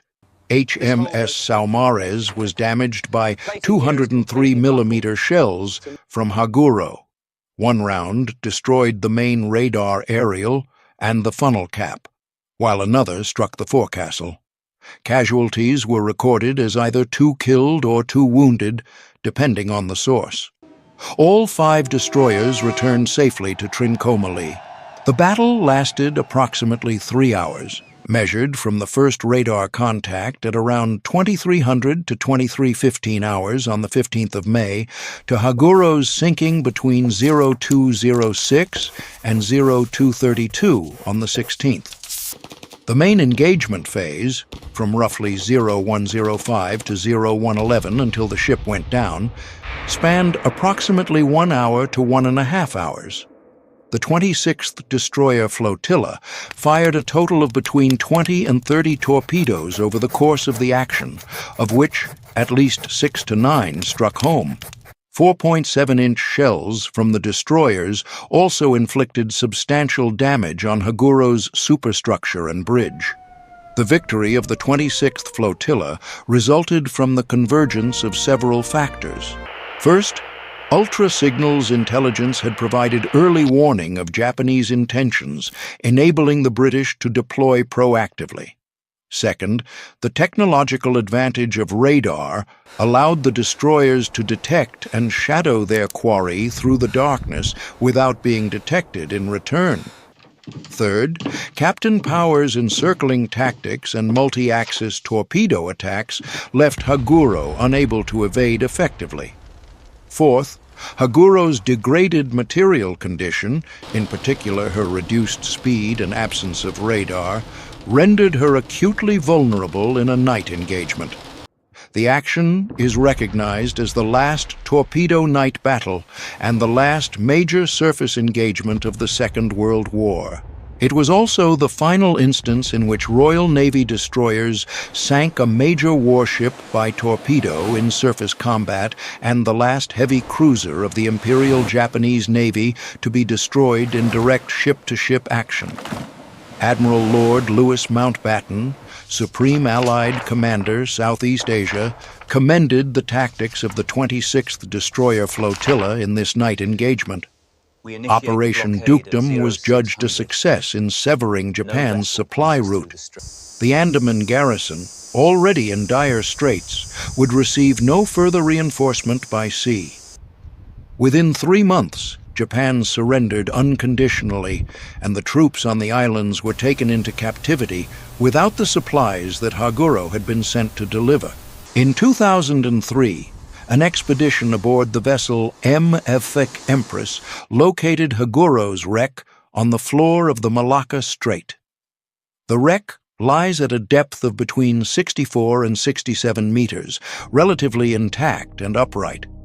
Number 1 turret had been knocked free and rests beside the hull, its gun barrels pointing skyward. The bridge and mast were heavily damaged. Numerous holes caused by torpedoes and shells are clearly visible. In 2010, a detailed survey was conducted, documenting the condition of the wreck. Under international maritime law, Haguro's wreck is classified as a war grave containing the remains of more than 700 to 900 sailors. In 2014, however, the wreck was illegally salvaged for scrap metal. Crane barges dismantled a substantial portion of the superstructure and the more accessible metalwork. Malaysian authorities subsequently intensified enforcement, but by then, Haguro had already sustained serious damage. As of 2025, The greater part of the wreck has been removed, despite international recognition of the site as a war grave that should be protected.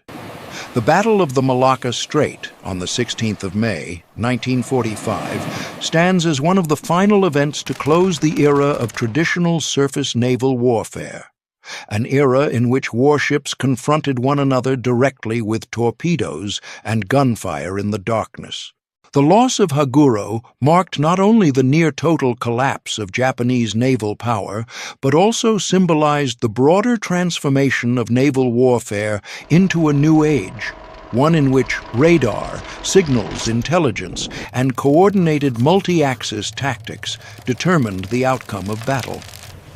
For the Royal Navy, the action demonstrated that well-handled destroyers, armed with modern sensors and operating under sound tactical leadership, could overwhelm a far heavier opponent. For the Imperial Japanese Navy, Haguro's loss was among the final blows in a long succession of irreplaceable defeats that left the once mighty fleet a shadow of its former strength. Today, the story of Haguro's last voyage and her final resting place beneath the waters of the Malacca Strait serves as a somber reminder of the human cost of war and the fragility of the ships that carried men into battle.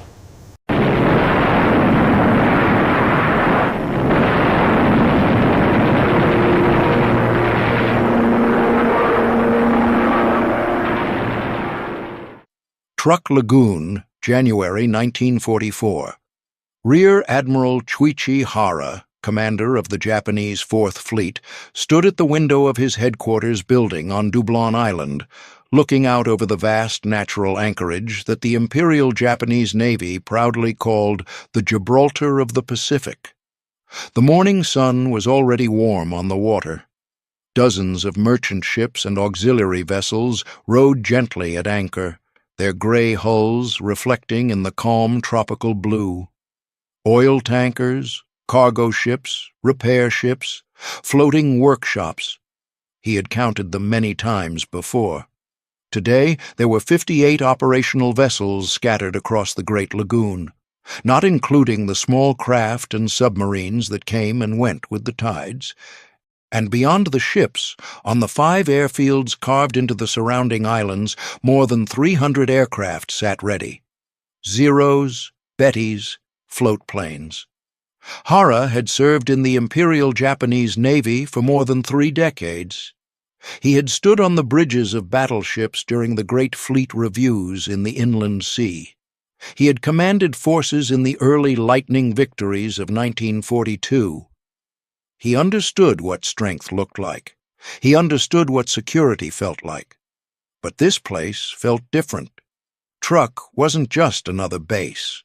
Truk was supposed to be untouchable, a fortress of coral and steel ringed by reefs that made any approach by enemy ships almost impossible, a place where the combined fleet could rest, refuel, and strike anywhere in the South Pacific, a place the Americans would never dare attack.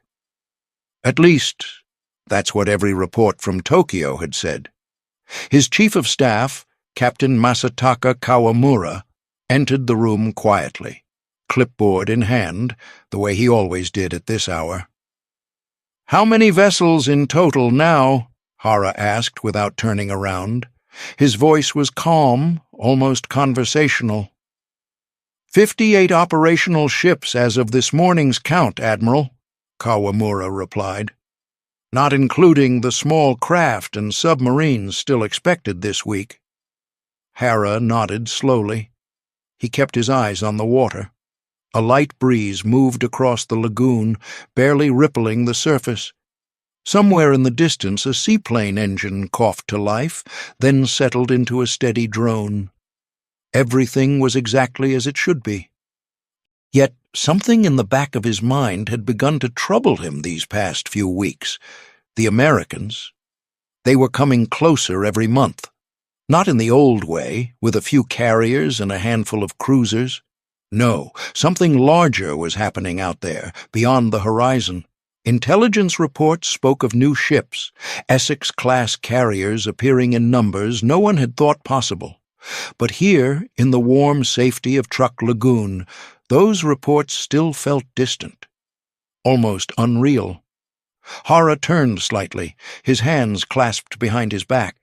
"Any word from Admiral Koga at Palau?" he asked. "Only routine traffic, sir," Kawamura said. "He remains confident that Truk is secure." Hara allowed himself the smallest smile. Of course Koga was confident. Everyone was confident.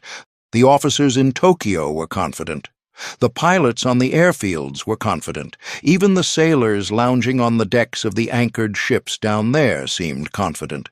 This was the Gibraltar of the Pacific, after all. Let the Americans come if they dared. They would break themselves on these reefs just as others had broken before. Hara took one last long look across the lagoon. The ships, the aircraft, the calm blue water that stretched for miles in every direction. He didn't know it yet, but in less than 30 days, that calm blue water would disappear beneath American steel and American wings. He didn't know that the peaceful scene before him was about to become one of the most shocking sights any Japanese admiral had ever witnessed in this war. But for now, on this quiet January morning in 1944, Rear Admiral Chuichi Hara simply nodded to his chief of staff and said the same thing he said almost every morning. "Very well, carry on." And the lagoon remained perfectly still. Then came the morning of February 4th, 1944. 2 American Marine Corps PB-4Y-1 Liberators appeared high over the lagoon. They flew so high the Japanese lookouts could barely make them out against the bright sky. But the radio operators heard them. The anti-aircraft crews saw the glint of sunlight on aluminum wings. And within minutes, the message reached Dublon Island. Rear Admiral Hara was in the middle of his usual morning briefing when the telephone rang. He listened without expression as the duty officer read the report aloud. 2 enemy heavy bombers, altitude 30,000 feet, course 090, departing the area. Hara set the receiver down slowly. His chief of staff, Captain Kawamura, waited. "Photo reconnaissance," Hara said quietly. "They're taking pictures. They want to know exactly what we have here." Kawamura nodded. Both men understood what that meant. The Americans had never bothered with high-altitude photos of Truk before, not when they were still fighting their way up through the Solomons. Now they were coming. Later that same day, a longer, more detailed signal arrived from Admiral Minaechi Koga himself. Koga, commander-in-chief of the entire combined fleet, was hundreds of miles away at his temporary headquarters in Palau. His message was short, but it carried the weight of decision. Immediate withdrawal of major fleet units from Truk Lagoon, Musashi, the heavy cruisers, and all operational carriers to proceed west at best speed. 4th Fleet to remain and defend the anchorage with available forces. Hara read the order twice. He handed the paper to Kawamura without a word. For several seconds, the only sound in the room was the soft ticking of the wall clock. "Sir," Kawamura said at last, "if they are sending reconnaissance planes, they may be planning something larger than a raid." Hara walked to the large wall map and traced a line from the marshals toward Truk with his finger. His voice stayed calm, but there was a new edge in it. "Intelligence section in Tokyo has been tracking their new carriers, Essex class. They say the Americans have launched 7 of them since the beginning of last year.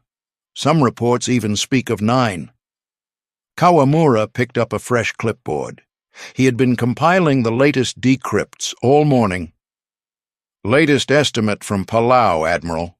Task Force 58 under Mitscher now includes Essex, Yorktown, Intrepid, Bunker Hill, and at least 4 light carriers, possibly more on the way from Pearl Harbor." Hara stared at the map. He had seen the earlier reports, of course. Everyone had, but numbers on paper had a way of staying small until you spoke them out loud in the same room. 7 fleet carriers, he repeated slowly. In 1943 alone, the Americans laid down more Essex-class hulls than we have built heavy cruisers in the entire war. They are replacing ships faster than we can sink them. He turned away from the map and looked out the window again. The lagoon below still looked peaceful. The merchant ships that had not yet received sailing orders still rode at anchor. But something in the air had changed. Kawamura cleared his throat. Admiral Koga believes the main fleet units will be safer at Palau for now. He suggests we disperse the smaller vessels and prepare the airfields for maximum effort. Hara gave a short nod. He had spent 30 years in the Navy, learning that the best defense was often to strike first. But this time the enemy was not coming with a handful of carriers and a prayer. This time the enemy was coming with an entire new navy built in the time it took Japan to repair one battleship. For the first time in weeks, Hara allowed himself to voice the thought that had been growing in the back of his mind. They are not just building ships, Kawamura. They are manufacturing them. Like automobiles on an assembly line, one slips down the ways, and another is already half-finished behind it. He paused. The room felt smaller somehow. And now they have seen us. They know exactly where we are, and how many of us remain. Kawamura stood a little straighter. Shall I order the remaining tankers to begin dispersal, sir? Yes, Hara said, and double the air patrols. If the Americans are planning to come, they will not come with 2 bombers and a camera. They will come with everything they have. He looked once more at the calm blue water stretching to the horizon. Tell the staff we will hold a full conference at 1600 hours. I want every officer who can be spared. We must prepare for the possibility that Truk is no longer the safe harbor we once believed it to be. Outside, the tropical sun continued to beat down on the lagoon. The ships below rocked gently at their anchors, but for Rear Admiral Chuichi Hara, the quiet January days were officially over. The first cracks had appeared in the armor of the Gibraltar of the Pacific, and the Americans were only 13 days away from turning those cracks into a flood. February 17th, 1944, 5:14 in the morning. The first warning came not from radar, Truk had none working that early, but from a single lookout posted on the eastern reef line. "Enemy aircraft approaching!" The shout cut through the tropical dawn like a knife. Rear Admiral Chuichi Hara was in the operations room on Dublon Island reviewing overnight signals when the telephone rang sharply. He picked it up himself. The voice on the other end was breathless. "Admiral, planes, dozens of them, no, hundreds, coming straight out of the rising sun." Hara didn't hesitate. He snatched his binoculars and strode out onto the concrete observation platform that overlooked the entire lagoon. Captain Kawamura and 3 senior staff officers hurried after him. At first, through the glasses, they saw only a few black specks against the pale pink sky. Small, distant, almost harmless. Hara lowered the binoculars for a second, then raised them again. "Count them," he ordered quietly. The officers began counting aloud. 10, 20, 50. The specks grew. They multiplied. They filled the horizon. 100, 200. By the time the first wave roared overhead, the count had passed 400. Hellcats, hundreds of them, wings gleaming in the early light, engines screaming as they dove toward the airfields on Dublon and Eton. Hara's mouth tightened. He had never seen anything like it. Not in China, not in the early days of the war, not even in his worst nightmares. "More behind them," Kawamura said, his voice barely above a whisper. "Sir, There are more waves coming." They kept counting. 500, 600. The sky above Truk Lagoon simply disappeared under American wings, wave after wave. Fighter sweeps so thick they cast moving shadows across the water. And then Hara saw what lay beyond the plains. On the horizon, faint at first, but growing clearer with every passing minute, sat the American fleet itself. Flat gray silhouettes, dozens of them, carriers, escort carriers, battleships, cruisers. The entire horizon was steel. "Count the carriers," Hara said, his voice flat. Kawamura's hands were shaking as he adjusted his own binoculars. 9, sir. At least 9 fleet carriers, maybe more behind the smoke." Hara said nothing for a long moment. The only sound was the thunder of American engines and the distant chatter of anti-aircraft guns finally opening up. Too late, too few. He had studied every intelligence summary. He knew the Americans had new ships. But knowing it, and seeing 9 carriers appear at once, all at the same time, all launching aircraft in perfect coordination, was something the mind refused to accept. One of the younger staff officers lowered his binoculars and simply stared. "Admiral, the sky is gone." Hara nodded once. The lagoon below, the same lagoon that had seemed so vast and safe only days earlier, was now nothing but a target range. Japanese fighters that managed to get airborne were swatted down almost instantly. Zeros trying to climb were met by Hellcats already at altitude, already turning inside them, already firing. Hara watched one Japanese plane spiral into the water less than a mile from shore. Then another. Then 3 more in quick succession. "Sir," Kawamura said, forcing himself to stay professional, "our air strength on the islands is less than 100 serviceable aircraft now."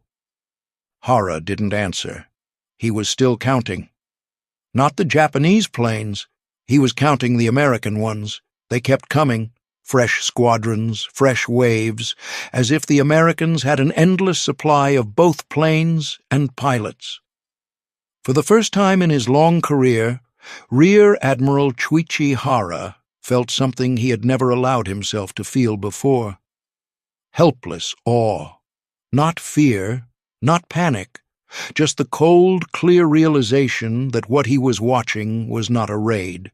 It was the future of naval warfare arriving all at once, and the Imperial Japanese Navy had brought a knife to a factory. He lowered his binoculars slowly. The platform around him had gone silent. Every officer was staring at the same impossible scene. Hara spoke only 2 words. "Record everything." Then he turned and walked back inside without another glance. Behind him, the American planes continued their deadly ballet over Truk Lagoon. The sea itself had vanished beneath American steel and American wings, and the Gibraltar of the Pacific was already burning.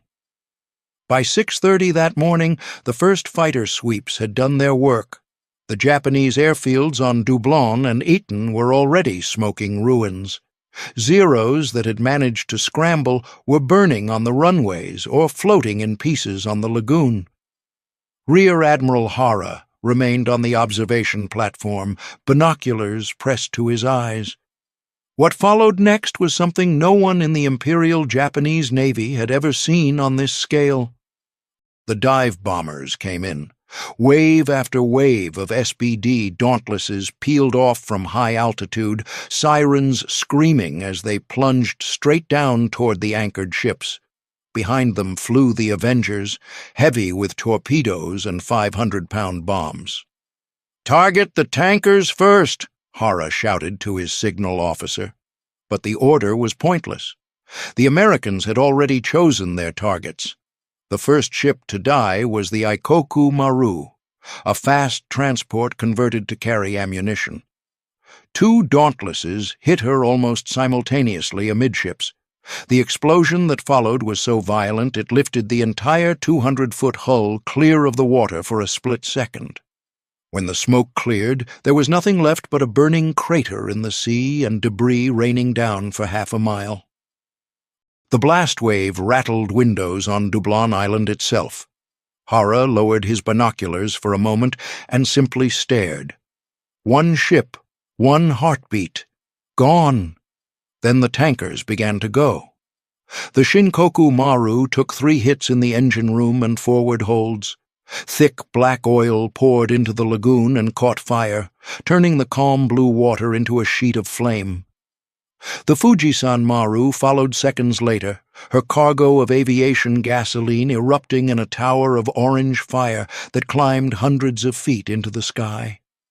The heat was so intense Hara could feel it on his face even from the ridge above the harbor. "Order all remaining ships to get underway," he told Kawamura. "Any direction, just move." But the lagoon was a trap. Ships trying to raise anchor were met by coordinated attacks. One merchantman got her bow pointed toward the reef channel only to be bracketed by 4 Avengers in perfect formation. Torpedoes slammed home. She rolled over and sank in less than 2 minutes, her crew leaping into water already on fire. Hara watched it all with the detached precision of a man who refused to look away. He had commanded men in battle before. He had seen ships die. But never like this. Never with this terrible mechanical rhythm. The Americans did not rush. They did not waste ammunition. They came in groups of 6 or 8, dropped their loads with clinical accuracy, and climbed away to let the next group take their turn. It was as if they were reading from a checklist. By 9 o'clock the repair ship Akashi was burning from stem to stern. Her workshops, full of spare parts the Japanese Navy desperately needed, lit up the sky like a second sun. Nearby, 3 more cargo vessels disappeared beneath the surface in quick succession, their masts the last things to vanish under the spreading oil fires. Kawamura's voice cracked as he read the latest damage reports. "Admiral, we have lost 11 merchantmen and auxiliaries confirmed sunk. Another 8 heavily damaged and on fire. The oil storage tanks on the eastern shore are also burning." Hara did not reply immediately. He was watching a single American dive bomber pull out of its run after putting a 500-pounder straight down the smokestack of a destroyer escort. The little ship simply disintegrated. "They are not even bothering with our anti-aircraft guns," Hara said quietly. "Look at them. They fly straight and level on their final approach. They know our gunners cannot touch them." It was true. The Japanese anti-aircraft fire was frantic but wildly inaccurate. Tracers floated upward in slow, harmless arcs, while the American planes danced through them untouched. Around 10:30, the pattern changed again. The Americans began working methodically along the western side of the lagoon. They hit the floating dry dock, the water barges, even the small harbor tugs. Nothing was too small. Nothing was spared. One of the younger staff officers beside Hara finally spoke, the thought everyone was thinking. "Sir, it is as if they brought their entire Pacific supply of bombs just for us." Hara gave the smallest nod. He had stopped counting the American planes hours ago. They never seemed to run low on fuel. They never seemed to run low on ordnance. They simply kept coming, wave after wave, as though the carriers on the horizon were infinite. By early afternoon, the lagoon had become a single mass of flame and black smoke. The once clear water was now a thick soup of burning oil, floating wreckage, and the bodies of sailors. The air stank of gasoline and cordite. Hara finally lowered his binoculars. His uniform was damp with sweat, but his voice remained steady. "Send a signal to Admiral Koga at Palau. Tell him Truk is under sustained carrier air attack. Tell him we are holding for now." He paused, then added softly, almost to himself, "And tell him the Americans fight with factories, not just with ships." The sun climbed higher, turning the smoke into a choking gray curtain over the entire anchorage. By late afternoon, the first day of the attack was not over. It was only pausing to reload. But Rear Admiral Chuichi Hara already understood something the rest of the Imperial Japanese Navy would not fully accept for months. This was not a battle. This was industrial annihilation delivered from the sky. And the lagoon, that had once been the pride of the South Pacific, was now a graveyard of steel and fire. February 18th, 1944. Dawn. The smoke from the previous day still hung thick over Truk Lagoon like a funeral shroud. Rear Admiral Chuichi Hara had not slept.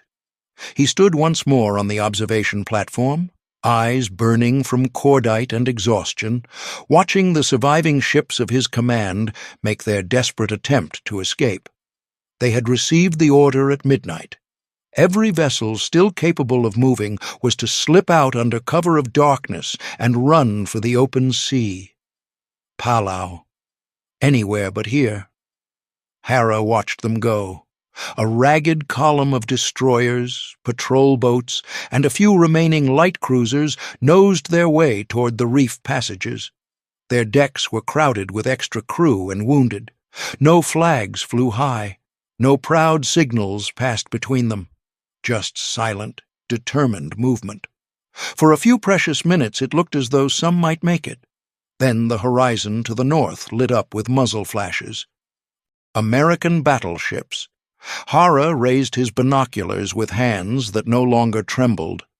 There they were, two massive silhouettes against the gray morning sky, Iowa and New Jersey, the newest, most powerful battleships in the United States Navy.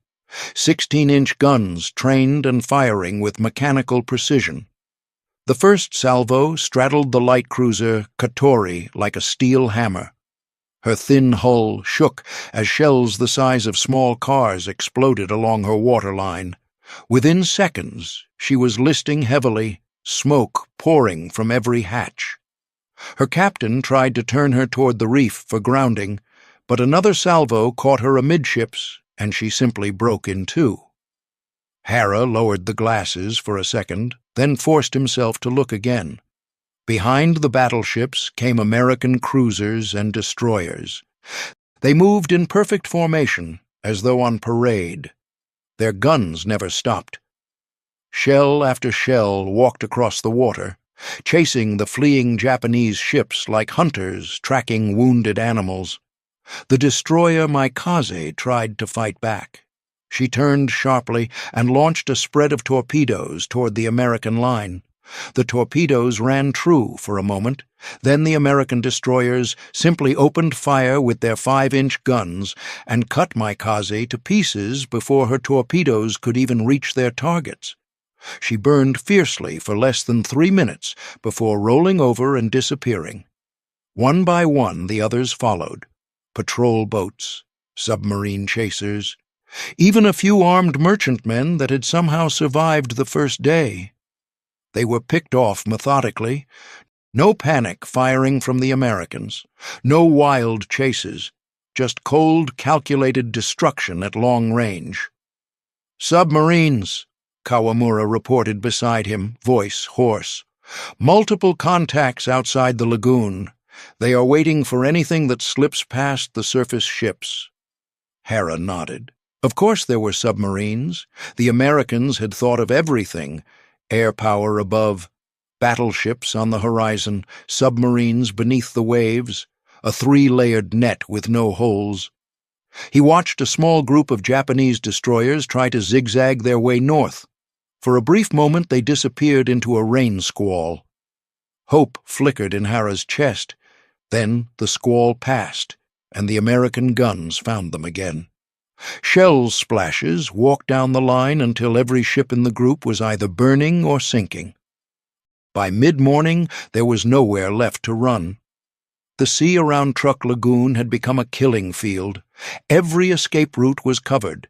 Every direction led to American steel. Hara spoke without taking his eyes from the horizon. "Signal Admiral Koga again. Tell him the surface ships that left during the night have been engaged and largely destroyed by enemy battleships and cruisers. Tell him we no longer control the waters around Truk." He paused, then added the words he had never imagined saying in his entire career. "Advise that continued resistance here serves no further strategic purpose." Kawamura looked at him sharply, but Hara's face remained calm. He was not defeated, he was simply stating fact. The Imperial Japanese Navy had come to Truk with the belief that coral reefs and courage could hold back an enemy. They had learned in 48 hours that factories and coordinated firepower could erase an entire fleet anchorage from existence. In the distance, another Japanese ship erupted in flame as an American shell found her magazine. The explosion was smaller this time. There were fewer ships left to explode. Hara finally lowered his binoculars. The platform was silent except for the distant thunder of American guns. "Record the positions of every sunken vessel," he said quietly. "Mark the wrecks. One day someone may want to know exactly where the Fourth Fleet died." He turned away from the sea. For the first time in 2 days, the observation platform felt empty. Behind him, the American battleships continued their methodical work, their guns flashing in the morning light. The lagoon that had once sheltered the pride of the South Pacific was now a corridor of death with no exit. And Rear Admiral Chuichi Hara understood with absolute clarity that the war had moved beyond courage. It had moved beyond strategy. It had become a question of production, and Japan was losing that battle by the hour. By late afternoon on the 18th, the guns finally fell silent. The American task force turned east and disappeared over the horizon as quickly as it had arrived. No farewell salvo, no victory signal, just the quiet departure of men who had completed their checklist and moved on to the next objective. Rear Admiral Chuichi Hara stood alone on the observation platform for a long time after the last American plane vanished. The air still tasted of oil and smoke. Below him, the lagoon was no longer a harbor. It was a scrapyard. Captain Kawamura approached with the final compiled report. His hands were steady now. There was nothing left to shake for. "Total losses, Admiral," he began. 275 aircraft destroyed or damaged beyond repair. That includes every fighter, every bomber, and every reconnaissance plane based on the atoll. 42 merchant and auxiliary vessels sunk or beached and burning. More than 200,000 tons of shipping gone in 48 hours. All fuel reserves destroyed. All repair facilities unusable. Hara listened without interrupting. He had expected the numbers to be bad. He had not expected them to be absolute. "Truk is finished as a fleet base," Kawamura continued. "We can no longer refuel a destroyer here. We can no longer stage a single bomber squadron. The Gibraltar of the Pacific no longer exists." Hara took the report and folded it once.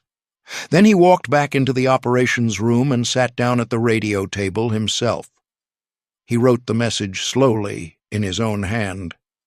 "To Admiral Koga, Combined Fleet. Truk Lagoon neutralized. Request immediate permission to evacuate all remaining personnel and equipment to safer ground. Further defense of this position serves no purpose."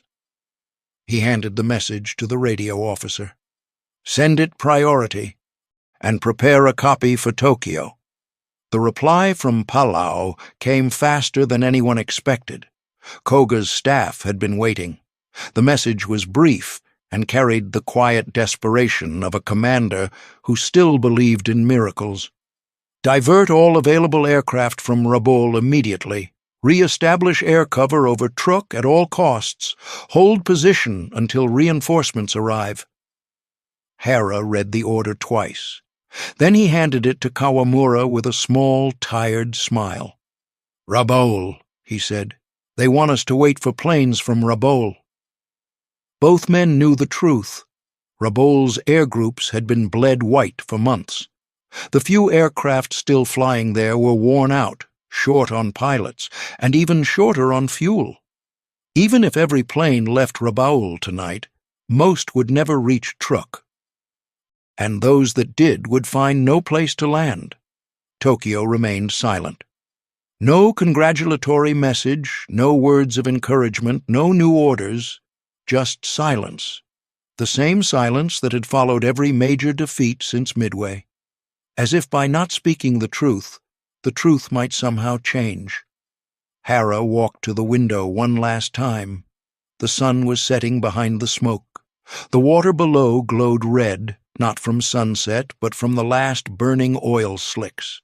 Wrecked masts poked up like broken fingers. Lifeboats drifted aimlessly among the debris.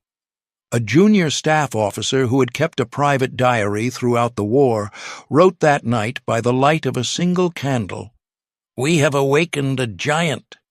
Not just a fleet, but an entire nation that builds ships the way we once built swords. They do not fight with spirit alone. They fight with factories that never sleep. We can die bravely. We can die 1,000 times. But we cannot replace what they replace in a single month." Hera read the entry over the young man's shoulder, but said nothing. He simply placed a hand on the officer's shoulder for a moment, then walked away. Later that evening he dictated one final signal.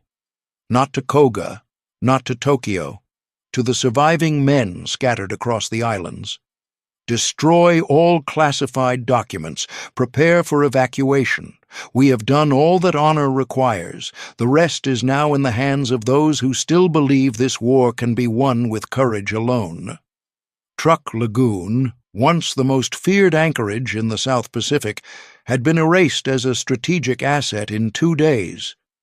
Not by a superior fleet in a fair fight, not by brilliant tactics.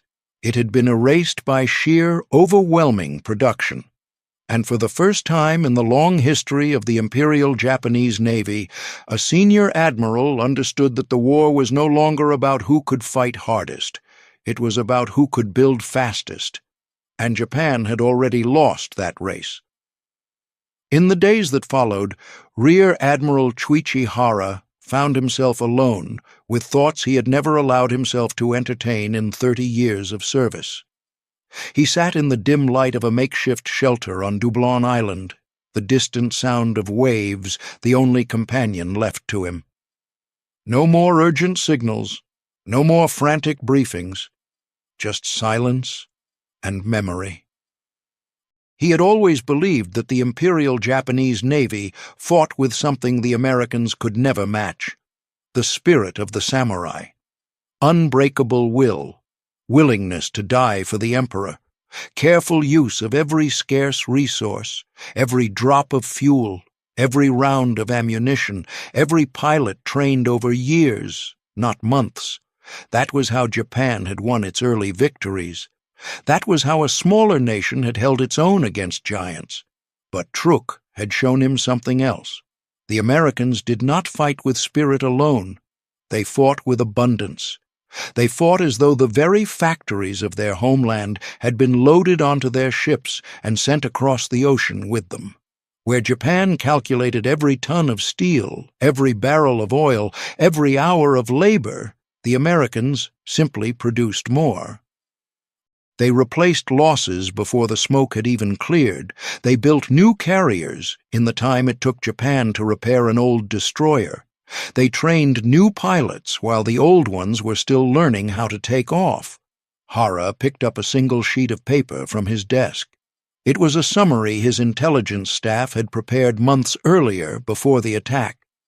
Numbers that had once seemed abstract now burned in his mind like fire. In 1943 alone, American shipyards had launched more fleet carriers than the entire Imperial Japanese Navy had possessed at the start of the war. Not improved versions of old designs, brand new Essex-class ships, each one larger, faster, and carrying more aircraft than anything Japan could build. And while Japan struggled with shortages of rubber, of aluminum, of trained welders, the Americans worked around the clock in factories untouched by war. No blackouts, no rationing that slowed production.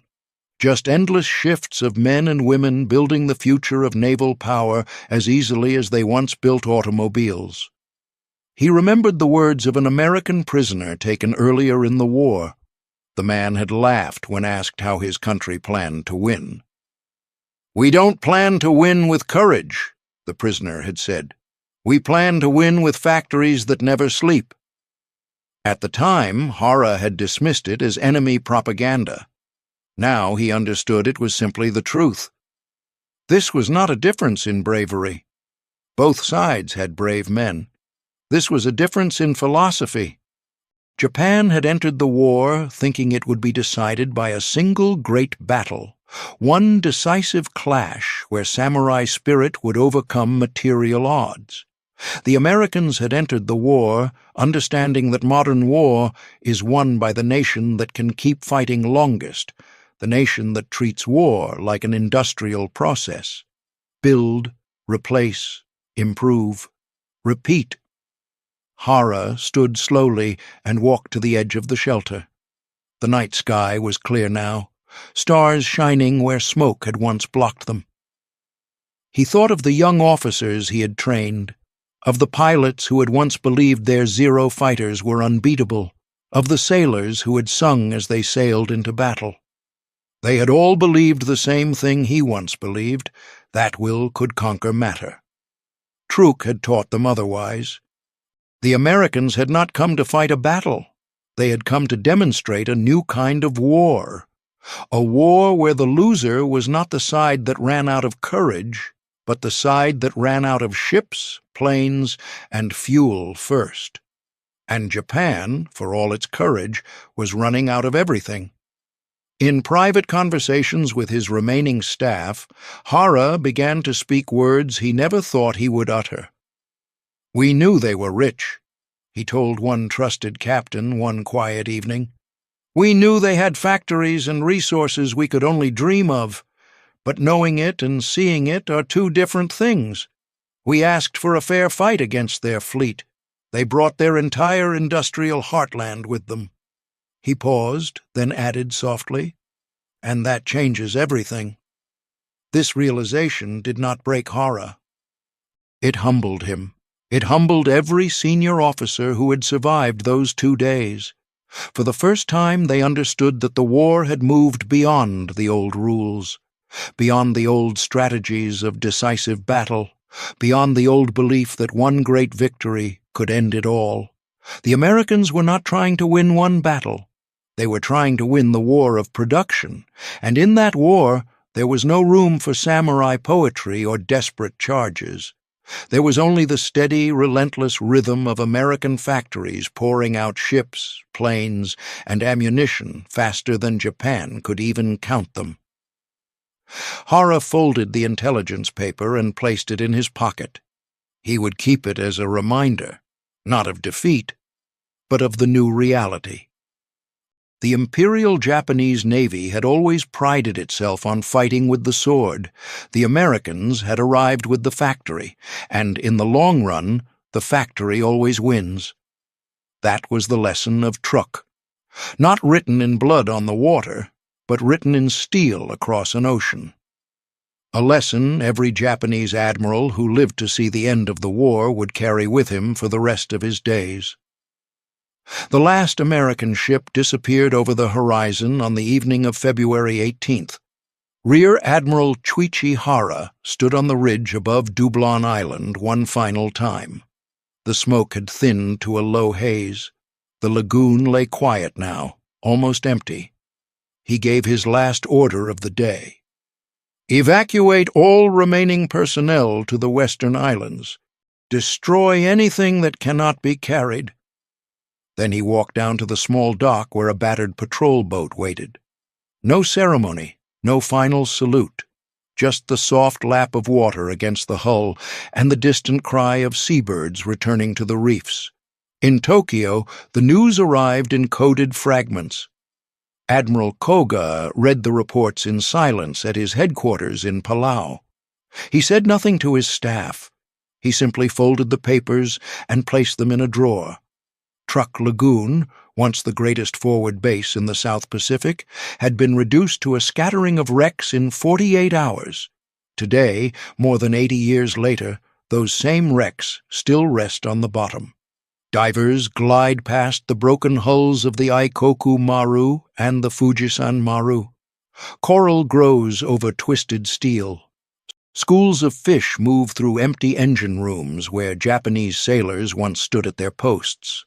The water is calm again. The sky is empty. But for a few brief days in February 1944, Rear Admiral Chuichi Hara and every Japanese officer who looked toward the horizon saw something no man in their Navy had ever seen before. They saw the sky disappear under American wings. They saw the sea disappear under American hulls. They saw an entire fleet anchorage erased not by a superior enemy in a single battle, but by the simple, relentless arrival of ships and planes that kept coming long after any normal nation would have stopped. That was what the Japanese admirals saw when America's massive carrier fleet suddenly appeared over Truk Lagoon.